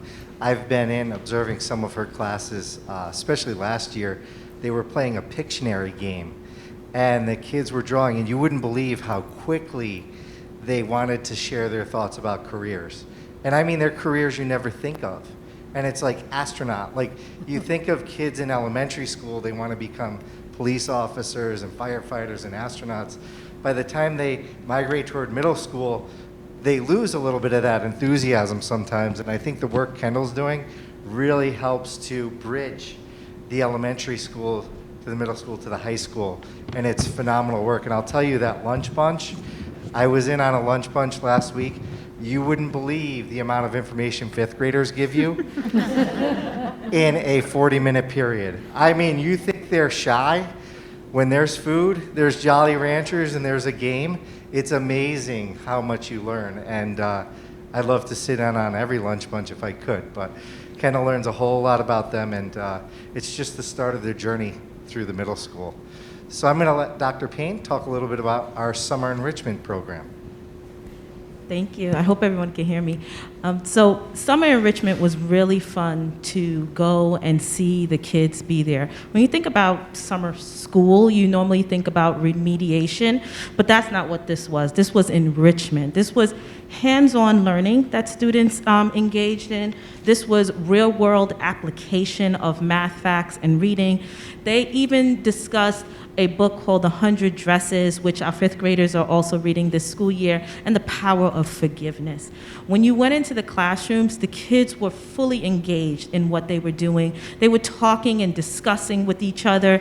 I even got into a kind of like brain gym activity with them. They got me moving. So it was really fun to go in and see the students engaged. I even had an opportunity to go into Miss Casey's class, and she's gonna come up and speak about hers, where she did an escape room, and that was kind of fun, helping the kids escape some of these activities that they were doing, where it was reading. It was, problem solving. It was looking at maps and trying to navigate themselves through spaces. And, Ms. Casey will talk more to that, but you could see how kids were really engaged in thinking, and that they weren't saying they were ready to leave. They were actively engaged in learning and, pumping them up for the new school year. So it was great to see them this past summer. So I'm going to let Ms. Casey come on up and share more about her class. She had the 7th and 8th grade, and Ms. Dreesen and Ms. Johnson had the 5th and 6th graders. Thank you. So I taught the 7th and 8th grade summer enrichment program. It was 4 days long, and we had a total of 8 students that attended for the full 4 days. We did a lot of work in those 4 days. We did some nonfiction and fiction reading comprehension. We worked on vocabulary skills and utilizing our context clues, inferences based on reading passages. We did some writing journals, which focused on topic sentence, providing supporting details, conclusion sentence, and revising and editing. We did a little bit of a social emotional learning to prepare them for the upcoming school year, so how to set goals for themselves, mindfulness, the importance of getting enough sleep throughout the school year, and getting help and where to seek help from adults when you need it throughout the school year. We did some mindfulness and meditation, some basic yoga, and we created some painted rocks, which you can see up in the corner there. Unfortunately, I didn't take the picture the day before where I had more samples of their painted rocks, but we had some really beautiful creations from them. We also took some virtual field trips to museums and zoos, and the favorite thing was the breakout box. So it is, as you can see in one of the middle pictures, it's literally a box with a bunch of locks on it, and you have to solve the clues that are posted around the classroom to figure out the codes to the locks and then break inside and have Jolly Ranchers, which seems to be a theme with the middle school kids. But these were really cool, and it fostered communication skills, interpersonal skills, reading, writing, math, looking at maps, and this was by far their favorite activity of the whole day. And part of the breakout box also included digital components. So there were digital ones and then this tactile box as well. What was really great about this program is I had students of all varying abilities. I had students that were in the collaborative classes. I had students that were in the Regents Algebra class. I had students that were in my self-contained special education class. So it was really just varying abilities, and it was really nice to see them all come together and be excited to come in. So while I'm up here, I'm just going to move on to the next part of the presentation. I am also one of the 2 therapeutic crisis intervention for schools trainers. My partner in training, Dan Turner, could not be here tonight, but he and I became certified trainers in December of 2016, and we must be recertified every 2 years through Cornell. For participants, they have to complete a 28 hours initial training, and in order to pass and become certified, they have to pass 3 different tests, including written and physical tests. And then once you are certified, you have to attend refresher training every 6 months and again, pass those 3 same tests again. So far in our district, we have 9 staff members at the elementary school, 13 at the middle school, including 1 administrator, which is Mr. McCarty, and 6 at the high school. So what is TCIS? It was developed by Cornell University as a research-based crisis prevention and intervention model for schools. Participants learn how to effectively assist students through crisis situations and how to safely intervene physically or restrain if only absolutely necessary. And this is for all staff members to be trained. Administrators, teachers, TAs, counselors, support staff.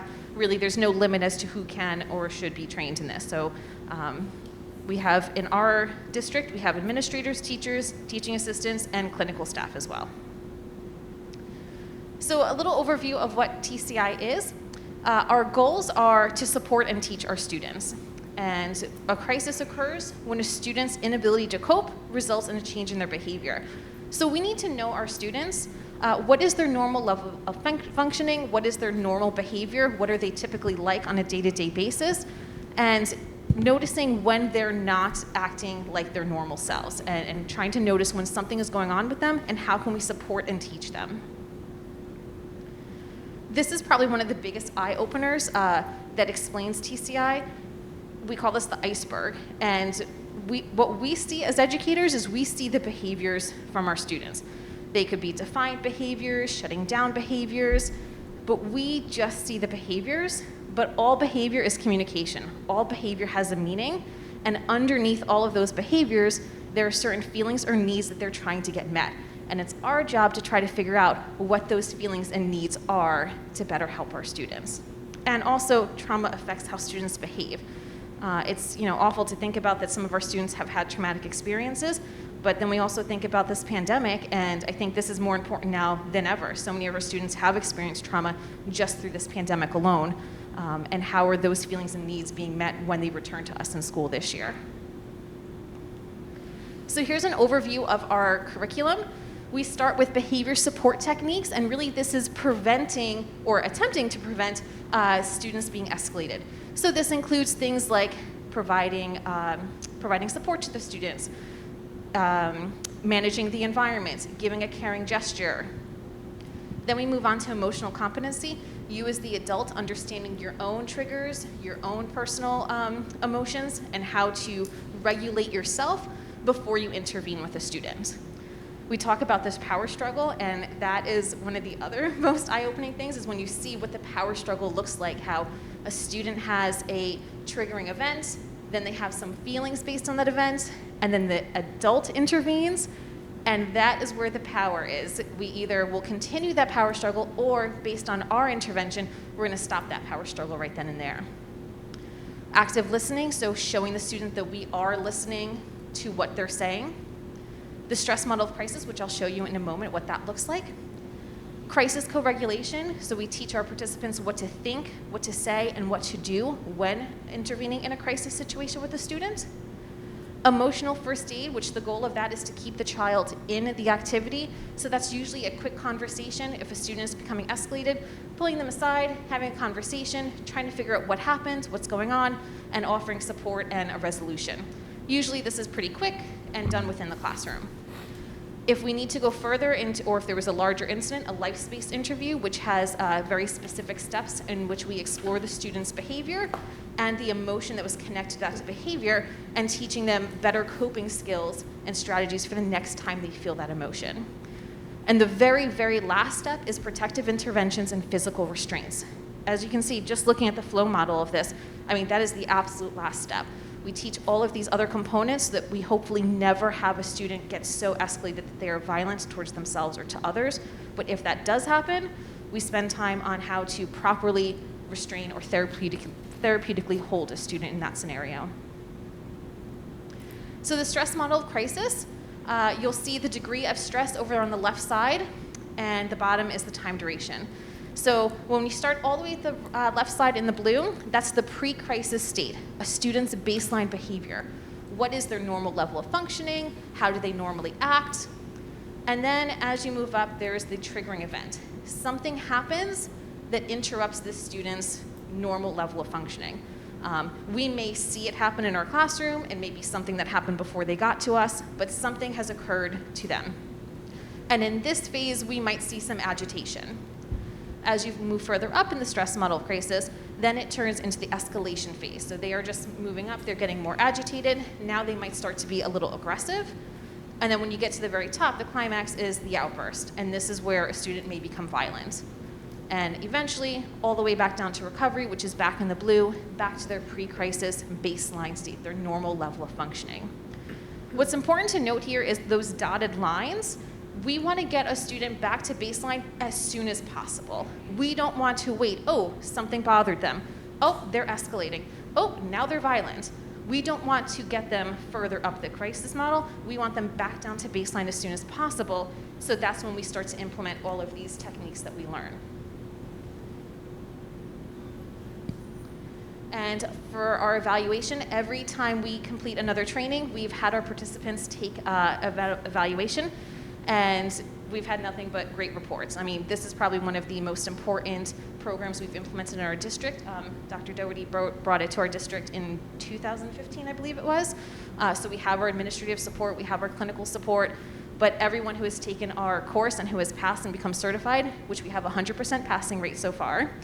We usually tell them when we come back for refresher training, we're like, don't mess up our numbers, we have a 100% passing rate.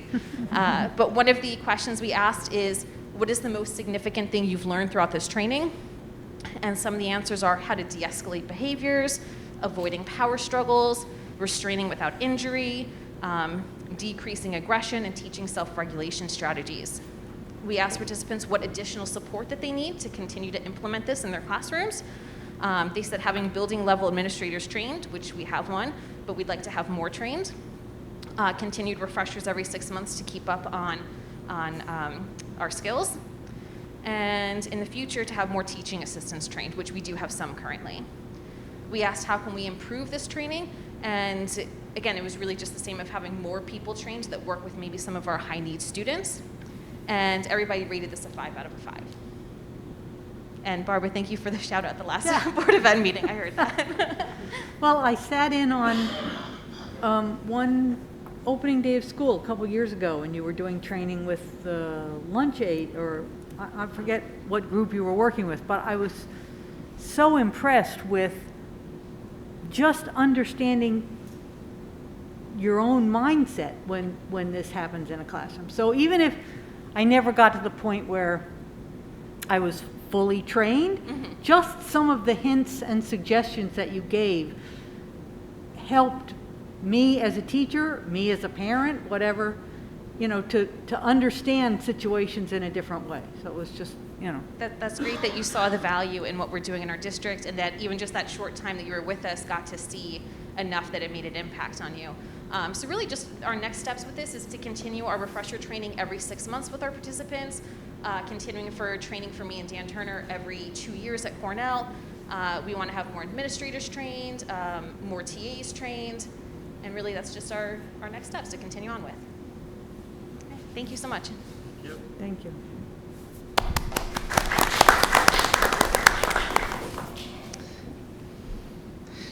Thank you, Christina. And you know, having Christina and Dan Turner in our building is tremendous because a lot of their work resonates with our staff. And I use these techniques daily with our students. And I know that our staff is appreciative of it, and I know the need is always going to be there, and de-escalation is key. I also know that they've presented yearly to our staff, not on the full program, but on those techniques that Barbara's mentioning. Just a little bit of a refresher for our staff on how to de-escalate students verbally, not going through the full training, but just enough to have some tools in your toolbox when addressing students, and not elevating students, but bringing them back to baseline as much as we can. So I did want to give a little bit of an update on our next generation science standards. And one of the unfortunate pieces with the pandemic is we're finding that things are being delayed. They're getting pushed further and further out. So a couple of years ago, we went from Earth Science for All to Science 8 for All. And our hope was to expose our students to all of the sciences. And we met with the high school. We had a great discussion that this would not hold our students back in the high school, but it would hopefully gain ground and gain more interest in the sciences. And we saw the great science research presentations earlier today. But our grades 6 through 8 are continuing their work at implementing these standards. We actually do Science 21 up through 5th grade, but Science 21 stops in 5th grade, and 6 through 8 is spiraling. We spiral the standards. And although we're supposed to be integrating the next generation science standards, the assessment still assesses our students on the old standards. So we're kind of at that transitional period of what's that assessment going to look like. And now it's projected that it's going to be given in the spring of 2024.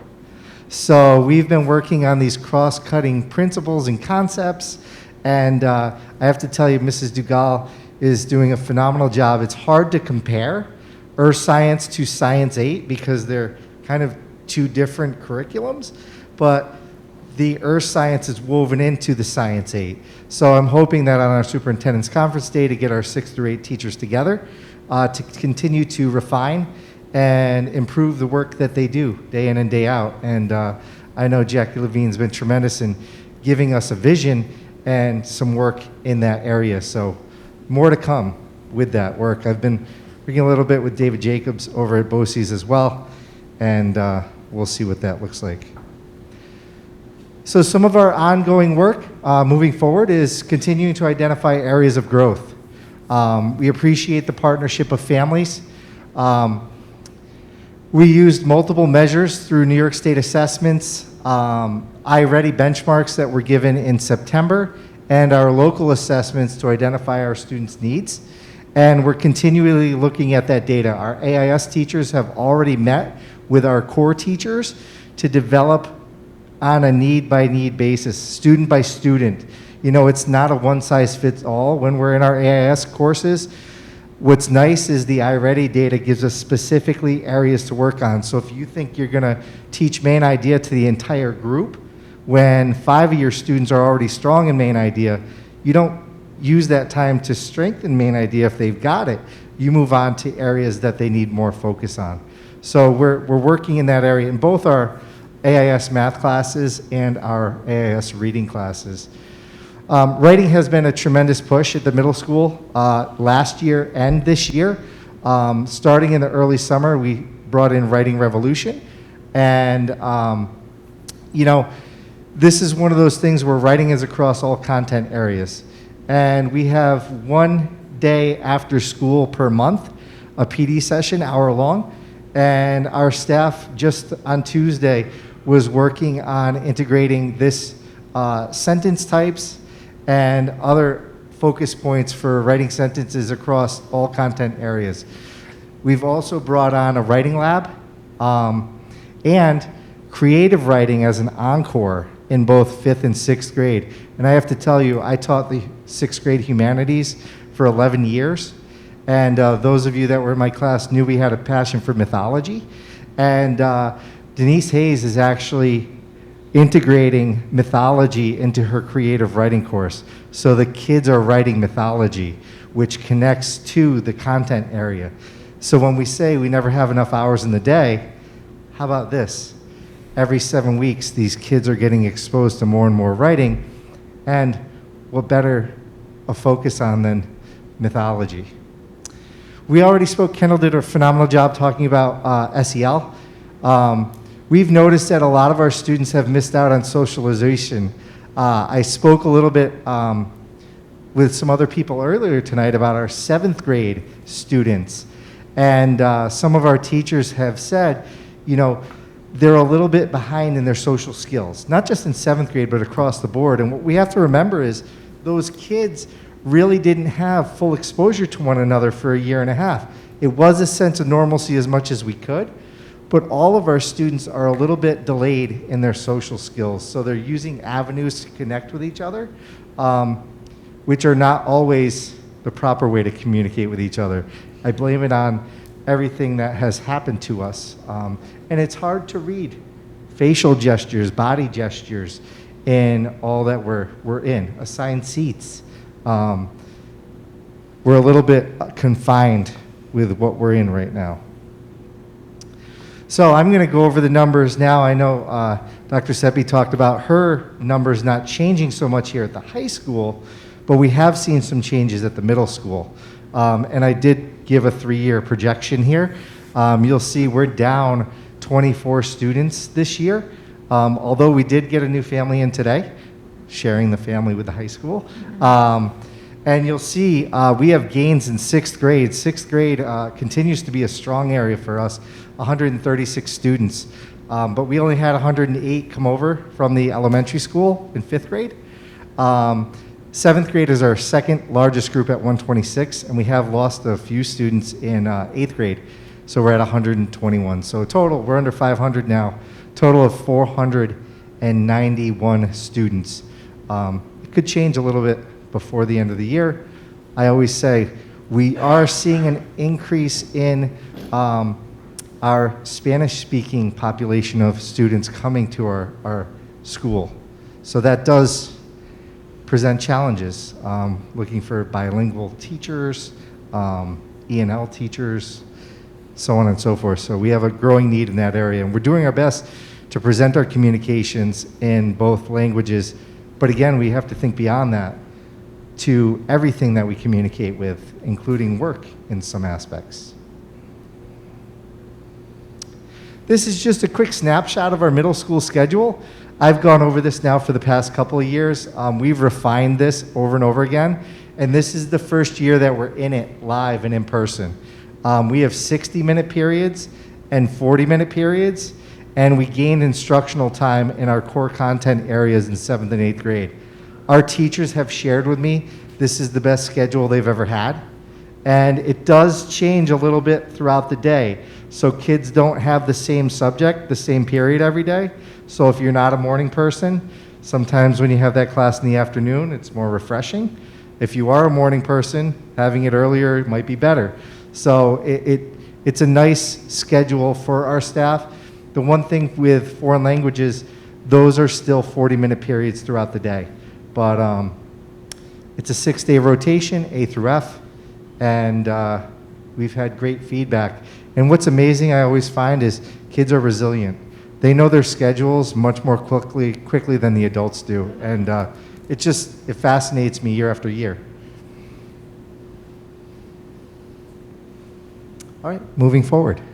So I'm not going to get as pumped as Mr. Mello about IB just yet. But we are building our feasibility group so that we can start at the middle school to look at the IB middle years program.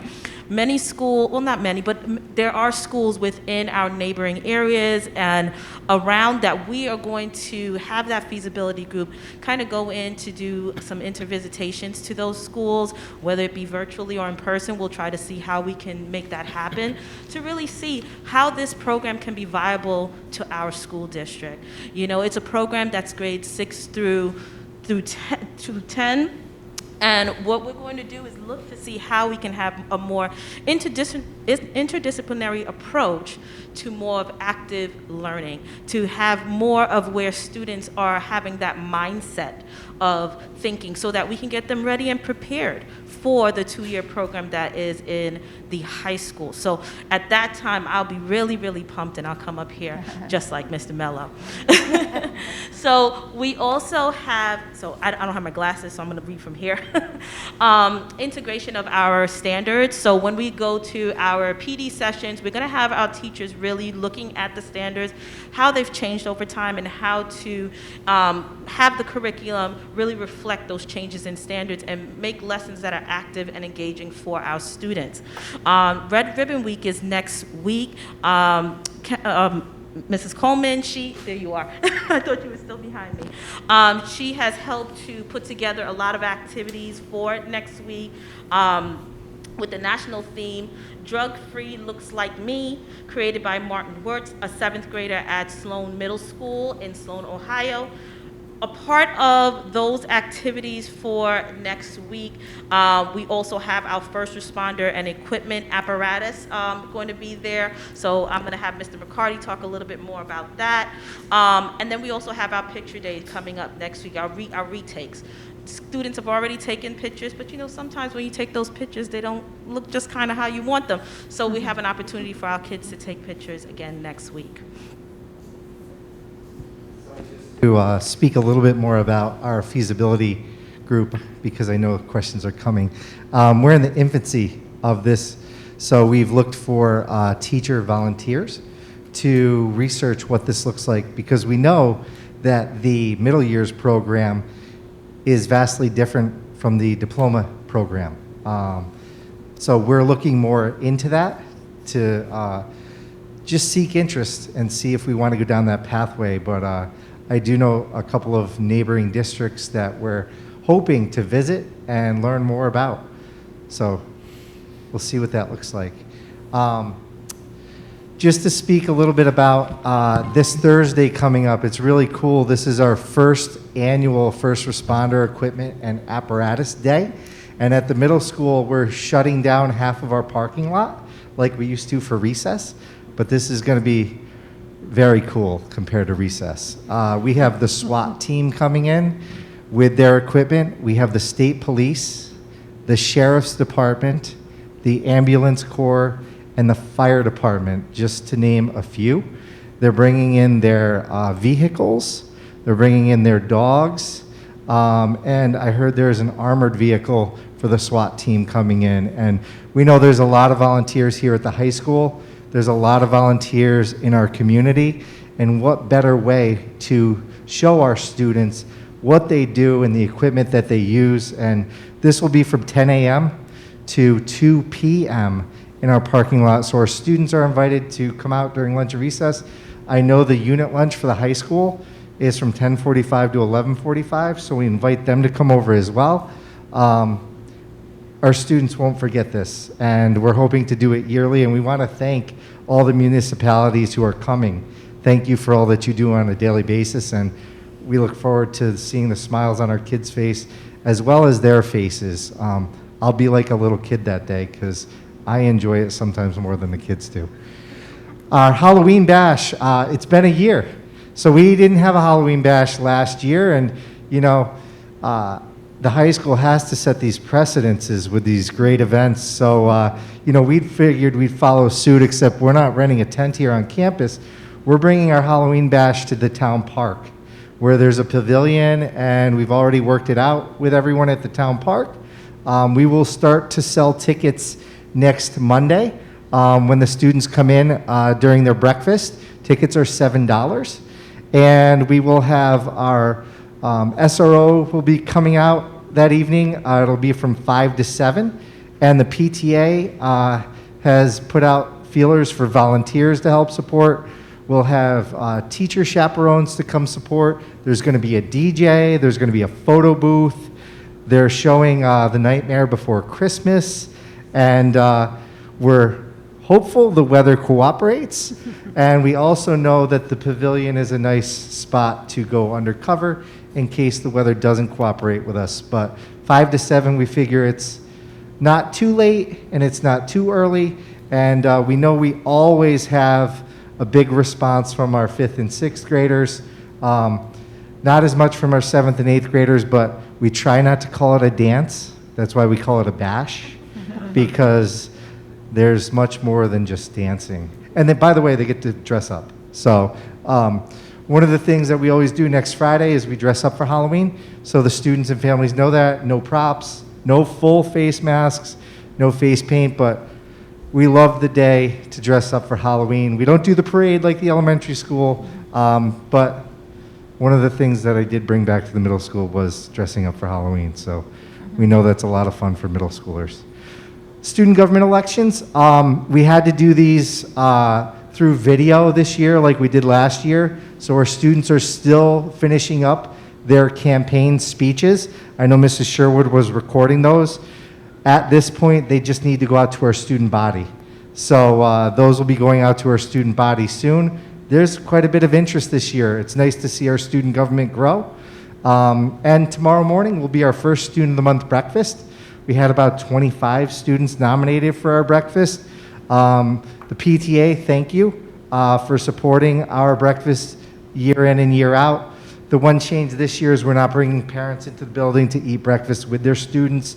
We're going to hold off on that till further notice, but definitely bringing it in for our students, keeping them distanced and recognizing them. I thought this was a fascinating picture, by the way. So it took me a little while to realize what was on his arm. But do you see all the little specks next to the woolly? Do you know what that is? That's turf rubber. So he must have put his arm down to pick up that little woolly. And the turf rubber, if you're a football player, you know, because it gets in your shoes. Or if you run on the turf, that's what's matted down. So I thought that was a really cool photo. There's a lot of questions I have there. Any questions? I just have a quick comment more than a question. I was taking notes, and as you were talking, I wrote down coloring, Legos, college prep, and career awareness. And pretty much that's the middle school. You have elementary schools entering, and you have high school students leaving. And you're the middle child, and you get them there. So it's a very comprehensive program. I was very impressed.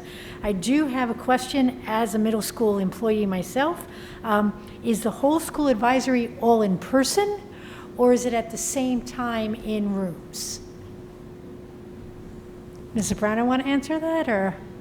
I'm not sure if I fully understand. We do is we remember how we used to drop everything and read? Yes. So we drop everything at the same time for 40 Okay, so minutes? they're in their individual classrooms. They are. Okay. I started off calling it drop everything and advise, but then we got it confused with advisory period last year. So we were like, you know what, let's call it Pride Time. And it falls under the umbrella of a lot of I topics. think that's great. And we're being responsive to student needs. Okay, great, thank you. Travis, I'd love to see some of the writing, you know, as they develop the myths, whatever. I'd love to see some of them. I wish there was a way we could publish student writing, because I think some of it's pretty amazing, and I'd love to see the growth from elementary, middle, and high school.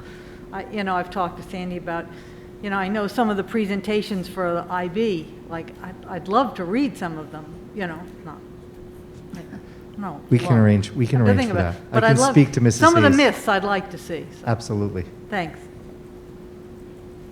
So I I'll just ask you want to my know question. where all the fun was when we were in middle school. Because they're getting much more than I wish, and I wish I got this in middle school. I'm jealous of them. We try to improve year after year. I'll ask you the same questions regarding the building steering committee, parents. Do you have students on the committee? At this time, I'll let Dr. Payne speak to that. We will have students on the building steering committee. They will come through our student council. Okay. And you have parents on the committee also? There are parents on our committee as well. Okay, great. I went to homecoming, and some of the people I were with have been out of school for a while, or the kids have been out of school, and they would have loved to have seen the inside of the cafeteria and the learning commons and all. So just a heads up on that, there's a lot of people that have interest to see a lot of them hadn't seen the new building in the front and what you guys have done, so. We'll see what we could arrange. I know back to school night, the parents were in awe. It's almost like giving a tour. Right. I know we're a little bit tight with tours and such with the pandemic, but maybe I could do a virtual walkthrough. I could have that'd be great. Mrs. Sherwood create like a live motion walkthrough of the space, And- and then we could put it on our website. And But you yeah, could do a lots QR changed. code and do it in the newsletter? So- Definitely. Definitely do that. And by the way, our student government is trying to think outside the box with moving forward. I mean, we have a spring fling, we have band and chorus concerts, we have our play, of course. So the one thing I miss heavily is the international potluck dinner. So we're going to try to continue to think outside the box. As Dr. Luff says, if we can get it outside, we don't have to contact trace. So we'll see what that looks like. We know what Putnam Valley is like in December. You could have made it sound way more inspiring than that. How about like, if we get outside, we can do it. Let's get outside and eat. Spring potluck. I laugh regarding the Student of the Month bumpers, or when you mentioned it, because I drove past a car the other day with the same bumper sticker. And you guys must have 20,000 of them, I'm sure. So we actually ran out of those bumper stickers, and we Did were you redo able it? to find the original manufacturer and buy more. I can tell you, I've been in Lake George and run into people with those stickers. And people are like, we're still giving out bumper stickers? And I'm like, you wouldn't believe who still put them on their cars.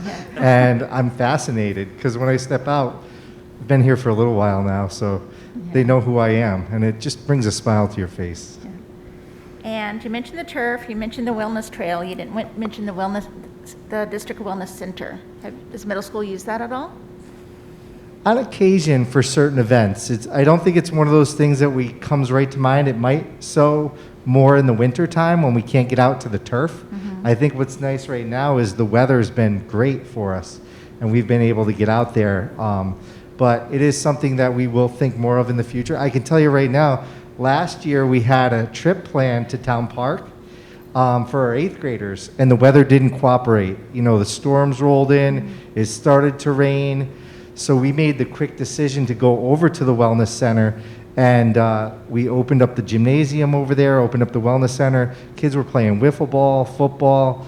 They absolutely loved it. So I think as time goes on and the weather doesn't cooperate so much with us, we will coordinate that space, but it's a beautiful space. Great, thank you. And thank you to both groups for presenting. So I'll share my kudos to the building administrators, the teachers, especially those who are here this evening, and again to the students who make this all possible. So thank you all very much. Thank you to the board and Dr. Luft I would as just well. like to add, as a former administrator of middle school and educator of middle school for 36 years, the one word that comes to mind is courage. When you work with middle school students, boy, you are a courageous soul. And there is a place in heaven for all of us. Thank you for the whole presentation.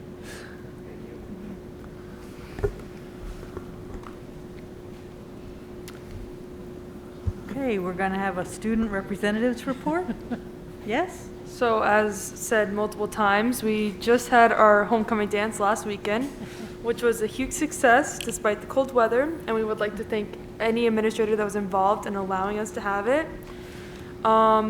We just started our Red Ribbon Month campaign that was sponsored by our Students Against Destructive Decisions Club that is flourishing. I've been a member since freshman year and I've never seen this many members, so really proud of that. Spirit Week is coming up from November 1st to November 5th, and unfortunately again this year, Color Wars is going to be held virtually, but this time in 2 years we're allowed to have it in the fall.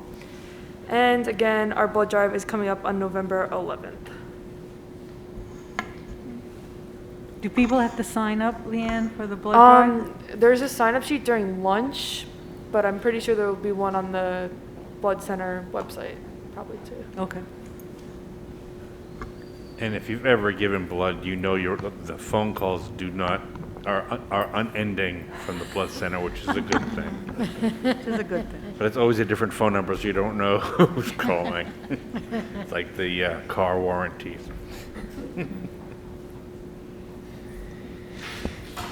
So, Leanne and Dominic, so now you've been in school 2 months, right? Yeah. So how are you feeling that school is going? I mean, personally, I love being back in. I feel like last year was really rough making any connections with my teachers. I'm like one of those students that like becomes like best friends with the teachers, and like last year I like had connections with my teacher, but going in and out. But now this year, being in every day, I'm talking to my teachers every day. They're getting to know me better, and I enjoy it much better than being home.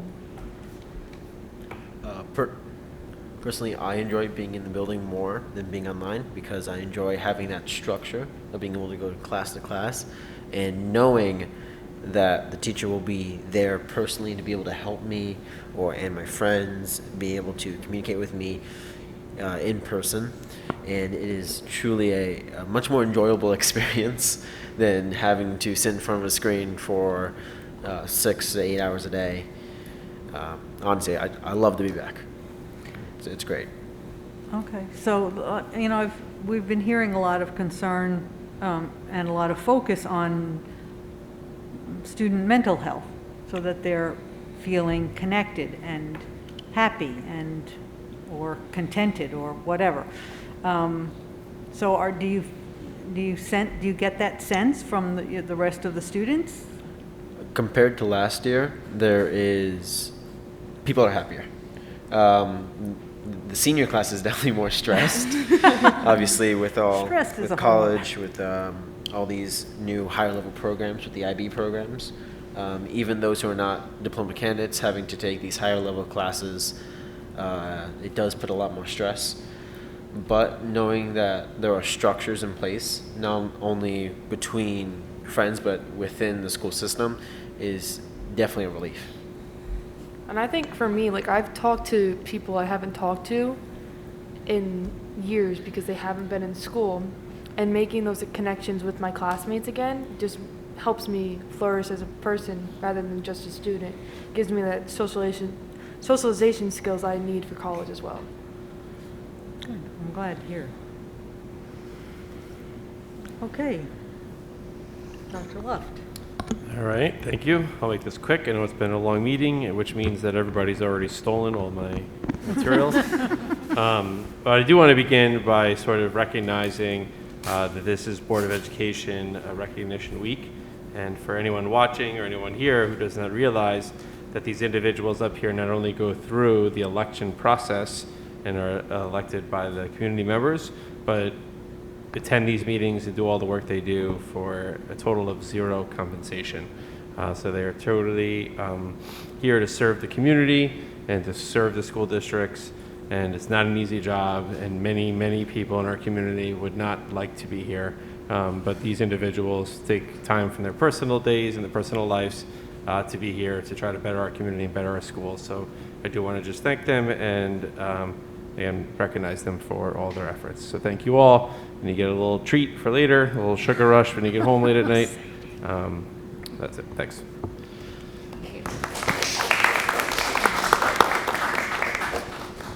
Just a recap of some of the events that have taken place. We had our first responders event, appreciation at the homecoming. It was very thankful for the Putnam Valley Fire Department. Their color guard was an excellent entry down the driveway. And I certainly look forward to this becoming a tradition and more community members taking advantage. Anybody who works or lives in the Putnam Valley community who is a first responder is certainly invited to participate. Stand on the field, be there so we can say a couple of nice words about you, national anthem, and then you can stay and watch a game. As mentioned, the homecoming dance was a huge success. For those who know me, I have a little bit of a cynical side. So when Dr. Seppi called me and asked if I would support them having a dance, as much as I thought this probably is not a good idea, I'm thinking high school dance, what's the worst thing that could happen? So I said yes, expecting not the crowds we got. And then that phone call came in saying, guess how many people bought tickets? My guess was, you remember? 60. So I was only off by 300. I'll need Supan, if you could do the statistics on that. It's not very good.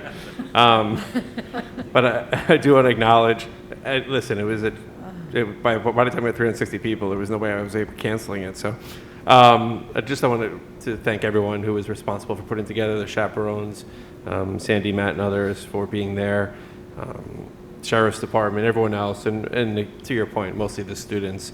360 students under a tent, a little bit of rain, dark, late at night, cold, with not a single issue amongst anyone. So I'm very proud of that fact and thank everyone for being involved. Another event that happened this weekend was a very busy weekend on campus, was the Putnam Valley Education Foundation had their color run.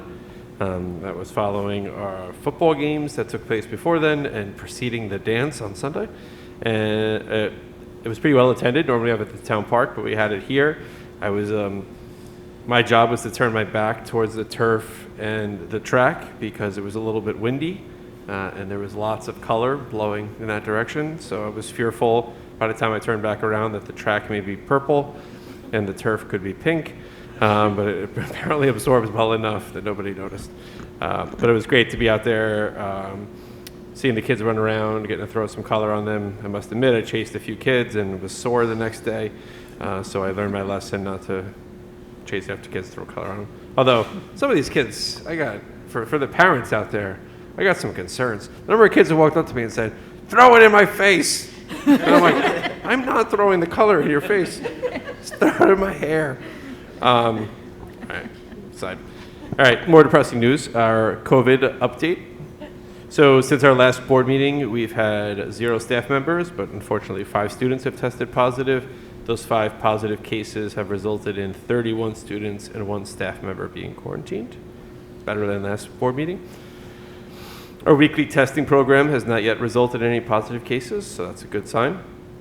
I was actually able to present today at a superintendent's retreat, and I had the luxury of being able to present on what some of our successes were. So some of the items that I talked about during my presentation to colleagues from all over the Westchester and Putnam County was our Putnam Valley Schools reopening, our school theme of Reflect, Learn, Thrive, our DEI parent workshop, and our first responders appreciation events. Everybody should have already received our October newsletter.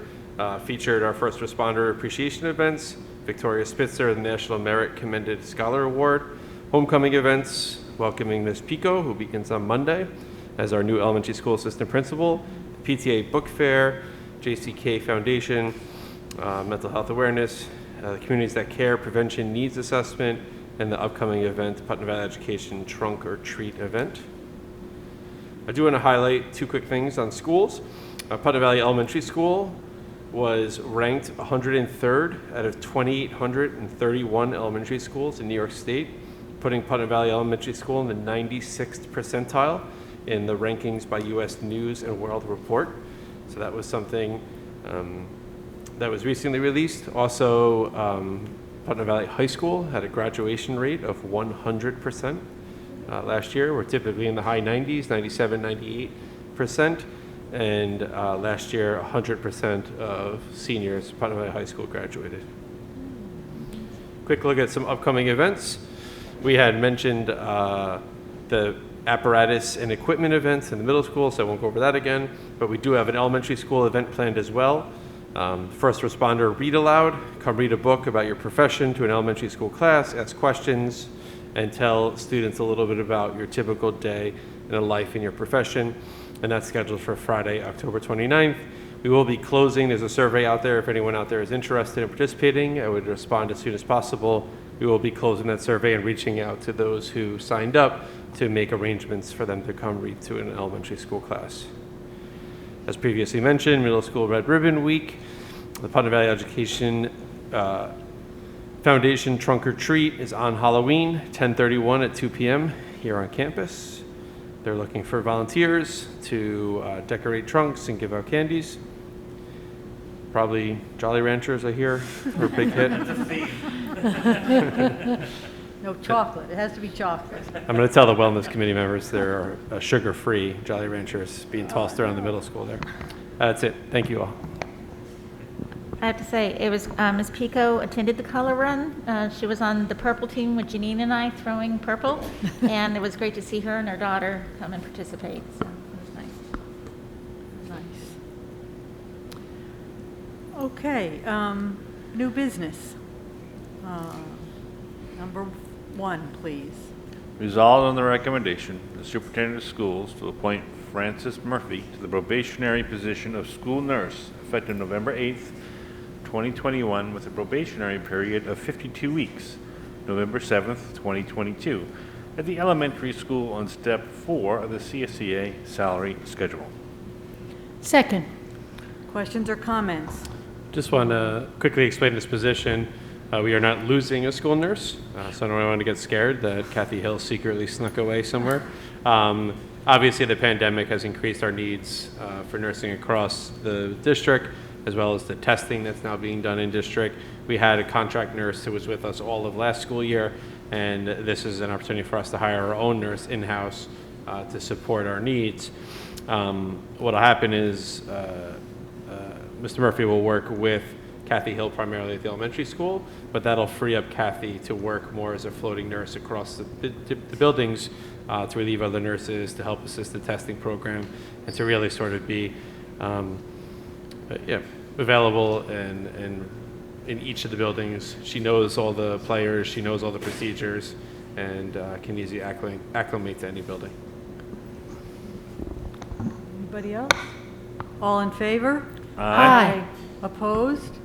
Abstentions? The resolution passes. Number 2, please. Resolved on the recommendation of the superintendent of schools to appoint Kevin Maffetone to a probationary appointment as a cleaner effective October 18th, 2021, with a probationary period of 52 weeks, October 17th, 2022, at the high school on step 1 of the CSEA salary schedule. Second. Questions or comments? All in favor? Aye. Opposed? Abstentions? Resolution passes. Number 3, please. Resolved on the recommendation of the superintendent of schools to appoint Francesca Budesca to a long-term substitute position as a teaching assistant at the middle school effective October 8th of 2021 through January 5th of 2022 or sooner at the discretion of the Board of Education at the substitute salary of $85 per day pending receipt upon New York State teaching assistant certification, rate of pay to increase to $95 per day. Second? Questions or comments? All in favor? Aye. Opposed? Abstentions? Resolution passes. Number 4, please. Resolved on the recommendation of the superintendent of schools to appoint Christina Longitano as a 4-week substitute as a special education teacher at the middle school effective October 19, 2021 through November 16, 2021, or sooner at the discretion of the Board of Education, at the substitute salary rate of $120 per day. Ms. Longitano has been pending New York State certification in students with disabilities 7 through 12 generalist. Second. Questions or comments? All in favor? Aye. Opposed? Abstentions? The resolution passes. Number 5, please. Resolved on the recommendation of the superintendent of schools to amend the retirement date for John Boniello, a cleaner in the district, approved at the work session business meeting of September 9th, 2021, to be effective the close of business on December 31st, 2022, as per document number 8322 attached to the agenda and official minutes of this meeting. Second. Questions or comments? All in favor? Aye. Aye. Opposed? Abstentions? The resolution passes. Number 6, please.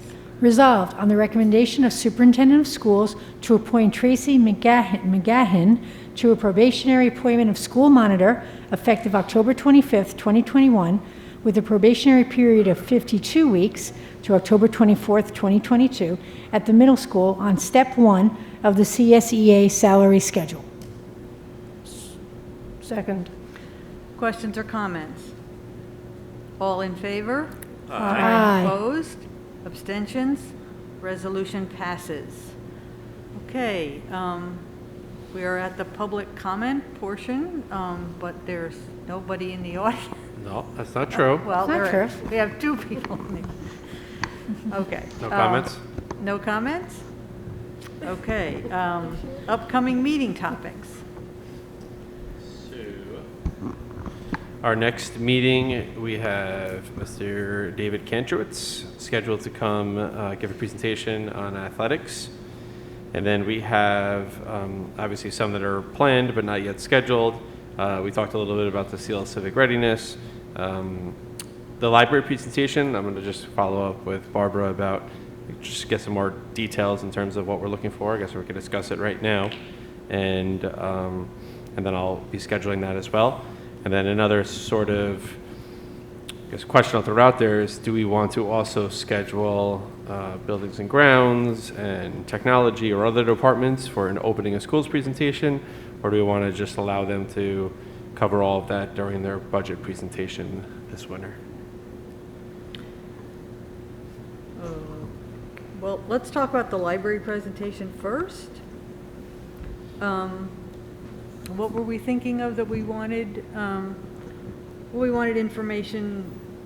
It was a conversation from Mary Ferrand-Domain, Right. talking about how she goes about working Choosing with book? students to understand sources and things like that. Okay, not about book choices?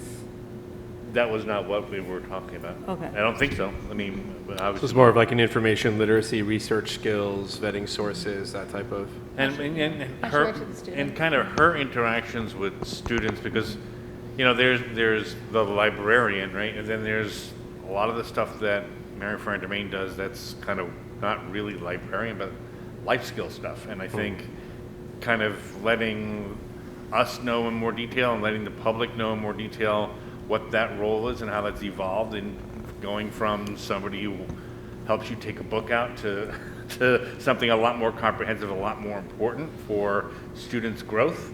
I think that's important for us in the community to know. Okay. So Mary Fran, if you're watching, coming to you next. And along with the seal of civic readiness, maybe at that same meeting, the seal by literacy, what it's called? Sure. They do an amazing job, so it'd be great to highlight that program. All right, so that's really, both will be scheduled at the end of the year, because we'll Right, have something right. to really, we'll have some information, so we can definitely do the 2 of them together. And if we're talking about things later in the year, since it came up twice today in our presentations, can we maybe, towards the spring, talk about building steering? Get a review of how it's going in all 3 buildings. I remember when it was called shared decision-making back in 1985. I mean, it's gone through a lot. I'm old. We've actually learned that those regulations are still in place. So, I just think let's what does it look like now? It's probably very different than then. Requirements, reporting are all very different. It's going strong, I hear that, but that would be a nice thing to see. But let's get through the opening and the holidays and the winter and, We are also planning to host an advisory council for our school counseling program. So we'll be sending out an email asking for parents to participate. We have a board member, other members of our community. So that will be upcoming, and then we'll do a report out to the Board of Education sometime in May. Great. Well, and we had sort of offline or online today, I thought a lot of the presentations talked about what we're doing for mental health for students. Right. Do we need more, or do we want, in 2 or 3 meetings, maybe in January, to go back and say, how's it going? How are our students looking? Because we still have to keep looking at our students and saying, are we picking up on what their needs are, what they're worried about, what their stressors are, and what are we doing to help alleviate that? Or do we feel like the presentations today were, I thought they were really good. It was good to hear all the things that we're doing. I thought the presentations were very comprehensive and excellent, but I did find myself, when our students were talking, weighing the word stress versus anxiety, whereas stress is a good thing. Stress keeps fight or flight. Stress is essential for productivity. Anxiety, not necessarily so much. And I remember, everybody was talking about the pandemic and the impact on mental health. But before the pandemic, as a social worker, we were talking about the school anxiety, school avoidant, school phobia epidemic, that it was really becoming a critical situation. And that's before the pandemic. So maybe I almost have an idea of having some of our students and some of these SEL providers do a presentation about what's the difference between good stress and unhealthy stress, or good stress and anxiety, and how we connect with people in the building, because we've heard over and over, you just have to connect with at least one adult or one cause or one thing. So maybe a combined SEL provider student presentation about stress and anxiety and mental health. And I'd like to it's kind of easier to talk to high school kids about stress. It's harder sometimes to talk about what that looks like in an elementary classroom, but I think we have to look at our entire K to 12, because the stress doesn't just start, and how you deal with stress doesn't just start when you're 16 or 17. You have to start learning some of those strategies earlier. Absolutely, and I think as you're talking about this, our advisory council includes students. So, our school counselor advisory committee can certainly do a presentation sometime in January, February on, how things are progressing, what students are seeing, what our school counselors across all 3 of our schools are seeing, and what we're doing to intervene, what community resources we're accessing, all of those things. I think that would be a great thing for this committee to certainly look at and report out on, even earlier than just the report at the end of the year. And a lot of the focus was from the school counselors, but I know our clinicians are probably inundated with students adjusting and presenting with anxiety. So. Yep, and they're on the committee also. It's really a clinical team that includes parents, students, community resources.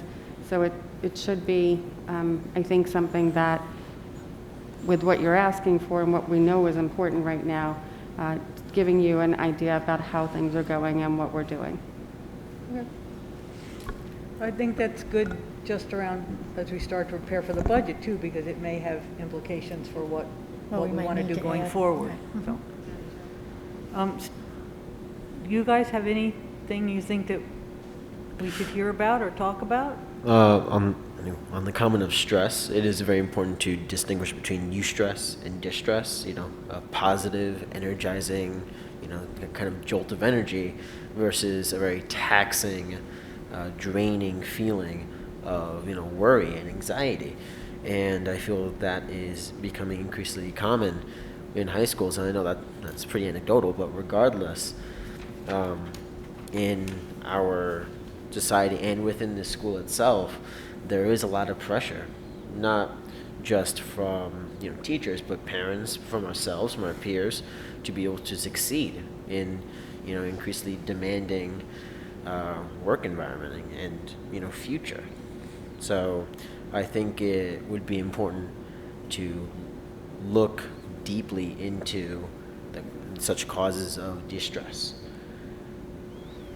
And Ladies and sometimes gentlemen, as one of our adults, we presenters. have, we have programs that we think are fixing it, but it doesn't necessarily come down to you.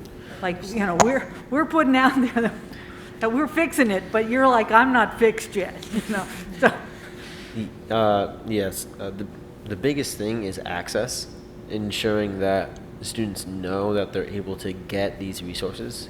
Even when it's said, sometimes it's often brushed off or ignored because it's like, I don't have a problem, It's just a thing that everyone has. And so the normalization of it can be quite dangerous. It can reach a critical point. Would you agree? Yes.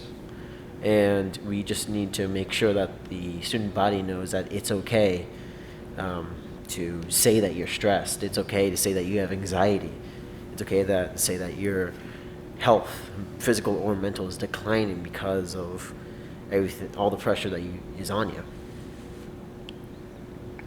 And it reminds me of an interaction I had today with a student, an 8th grade student, who just in despair said, why doesn't anybody else ever experience the worry that I experience? And I said, well, everybody in this room raise their hand, because I think sometimes you need to know.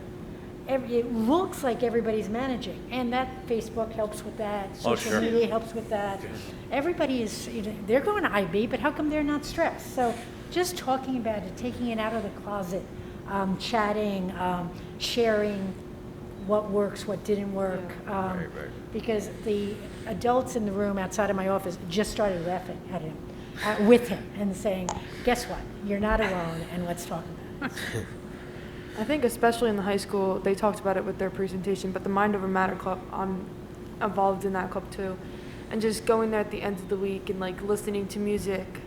My friend's on crutches, so we didn't go on the wellness walk, but we sat there and made our vision boards and having stickers things that can remind us that stress is good, but there's a certain level to where that is good and a certain level to where where you need to sit back and relax and take a deep breath.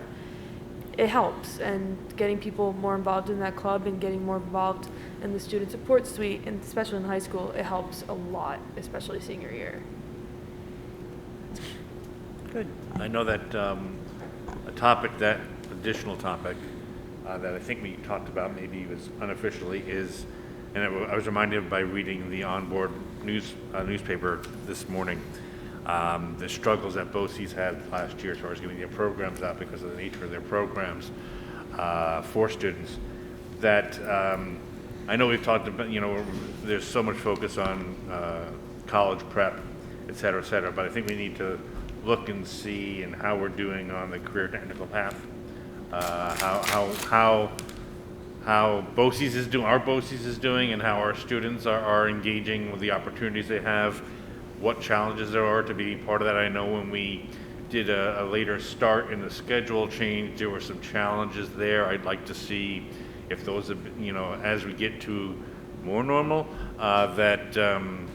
that we've addressed a lot of those issues, or we still have challenges, and just kind of, we don't hear a lot about BOCES until we have to approve their budget, and then we only hear about what the number is, or we have to, vote for a board member. Unless they have a capital project, then they love to come talk to us. I'm not being dismissive, just that that's when it happens.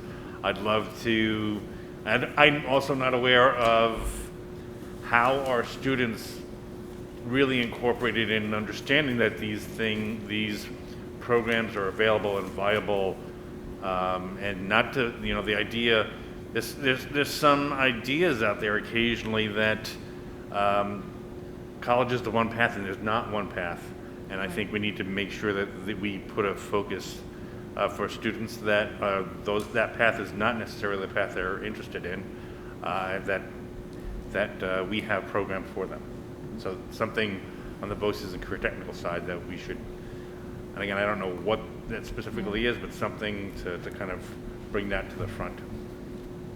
And I've mentioned that before because I sat through a presentation that what BOCES has to provide, like all of their programs. And I learned so much from that, so I would definitely encourage us to all participate in that. We happen to have someone with lots of BOCES connections, so I'm sure we can make that happen. Okay. Sounds like a plan. And when are we going to hear Ms. Levine give a presentation? I'm sure you're on the list. Sure. I'll have to slip one of those in here so she has to do something. Well, Writing Revolution, she already has in there. I think I skipped that one when I read it, but Writing Revolution presentation. But we could find something for her to present on every meeting if you guys want. Well, her fingerprints were in all of these presentations, the teachers, so thank you for that. And Jill, when's our first budget presentation? Oh. I mean, it is the end of October, so I'm imagining it's within 6 weeks. We right? don't have the calendar set yet, but we're going to be doing that in November. So you should be seeing that at the next couple of meetings. Can't wait. Yeah, I know. Very riveting, I'm sure. And are we working on policies? Are we going to do even one policy? Yes, is my answer. We're waiting for the world to slow down, but we will get around to the policies for sure. We'll find some time. That document, all 116 pages of that document, might still be open on my computer. No, I know. I just don't want to forget it, because it's just, for 2 years, we've had it on the plan and it's gotten busy. Even if we just do the one that we think is the most important. No, it's not. It's easy thing to kick down the can. It's easy to do that. Pick a shorter one then. We'll get to it. Pick a short one. Break it up in chunks. Okay. We could always talk about the donation policy again for the 15th Yeah. time. I don't want to. Okay, board members have any comments? Anything you'd like to say before we finish? Just so you know, the nicest business meeting was 4 hours. Oh, dear. The other day. So now you know how our students felt. But people sitting on stayed screen? till the end. For the first time, we had a quorum all the way to the end, even though it was, 8:30 before it ended. So, anyway, okay, motion to adjourn? Was there any of the things that we disagreed on them not go through? No, they all pretty much was what we expected. Nobody grandstanding? I love when No, somebody no. does the Well, there were, grandstanding. because it can't go 4 hours without grandstanding, but all of the late resolutions that were submitted too late to be discussed by the committee, Yeah.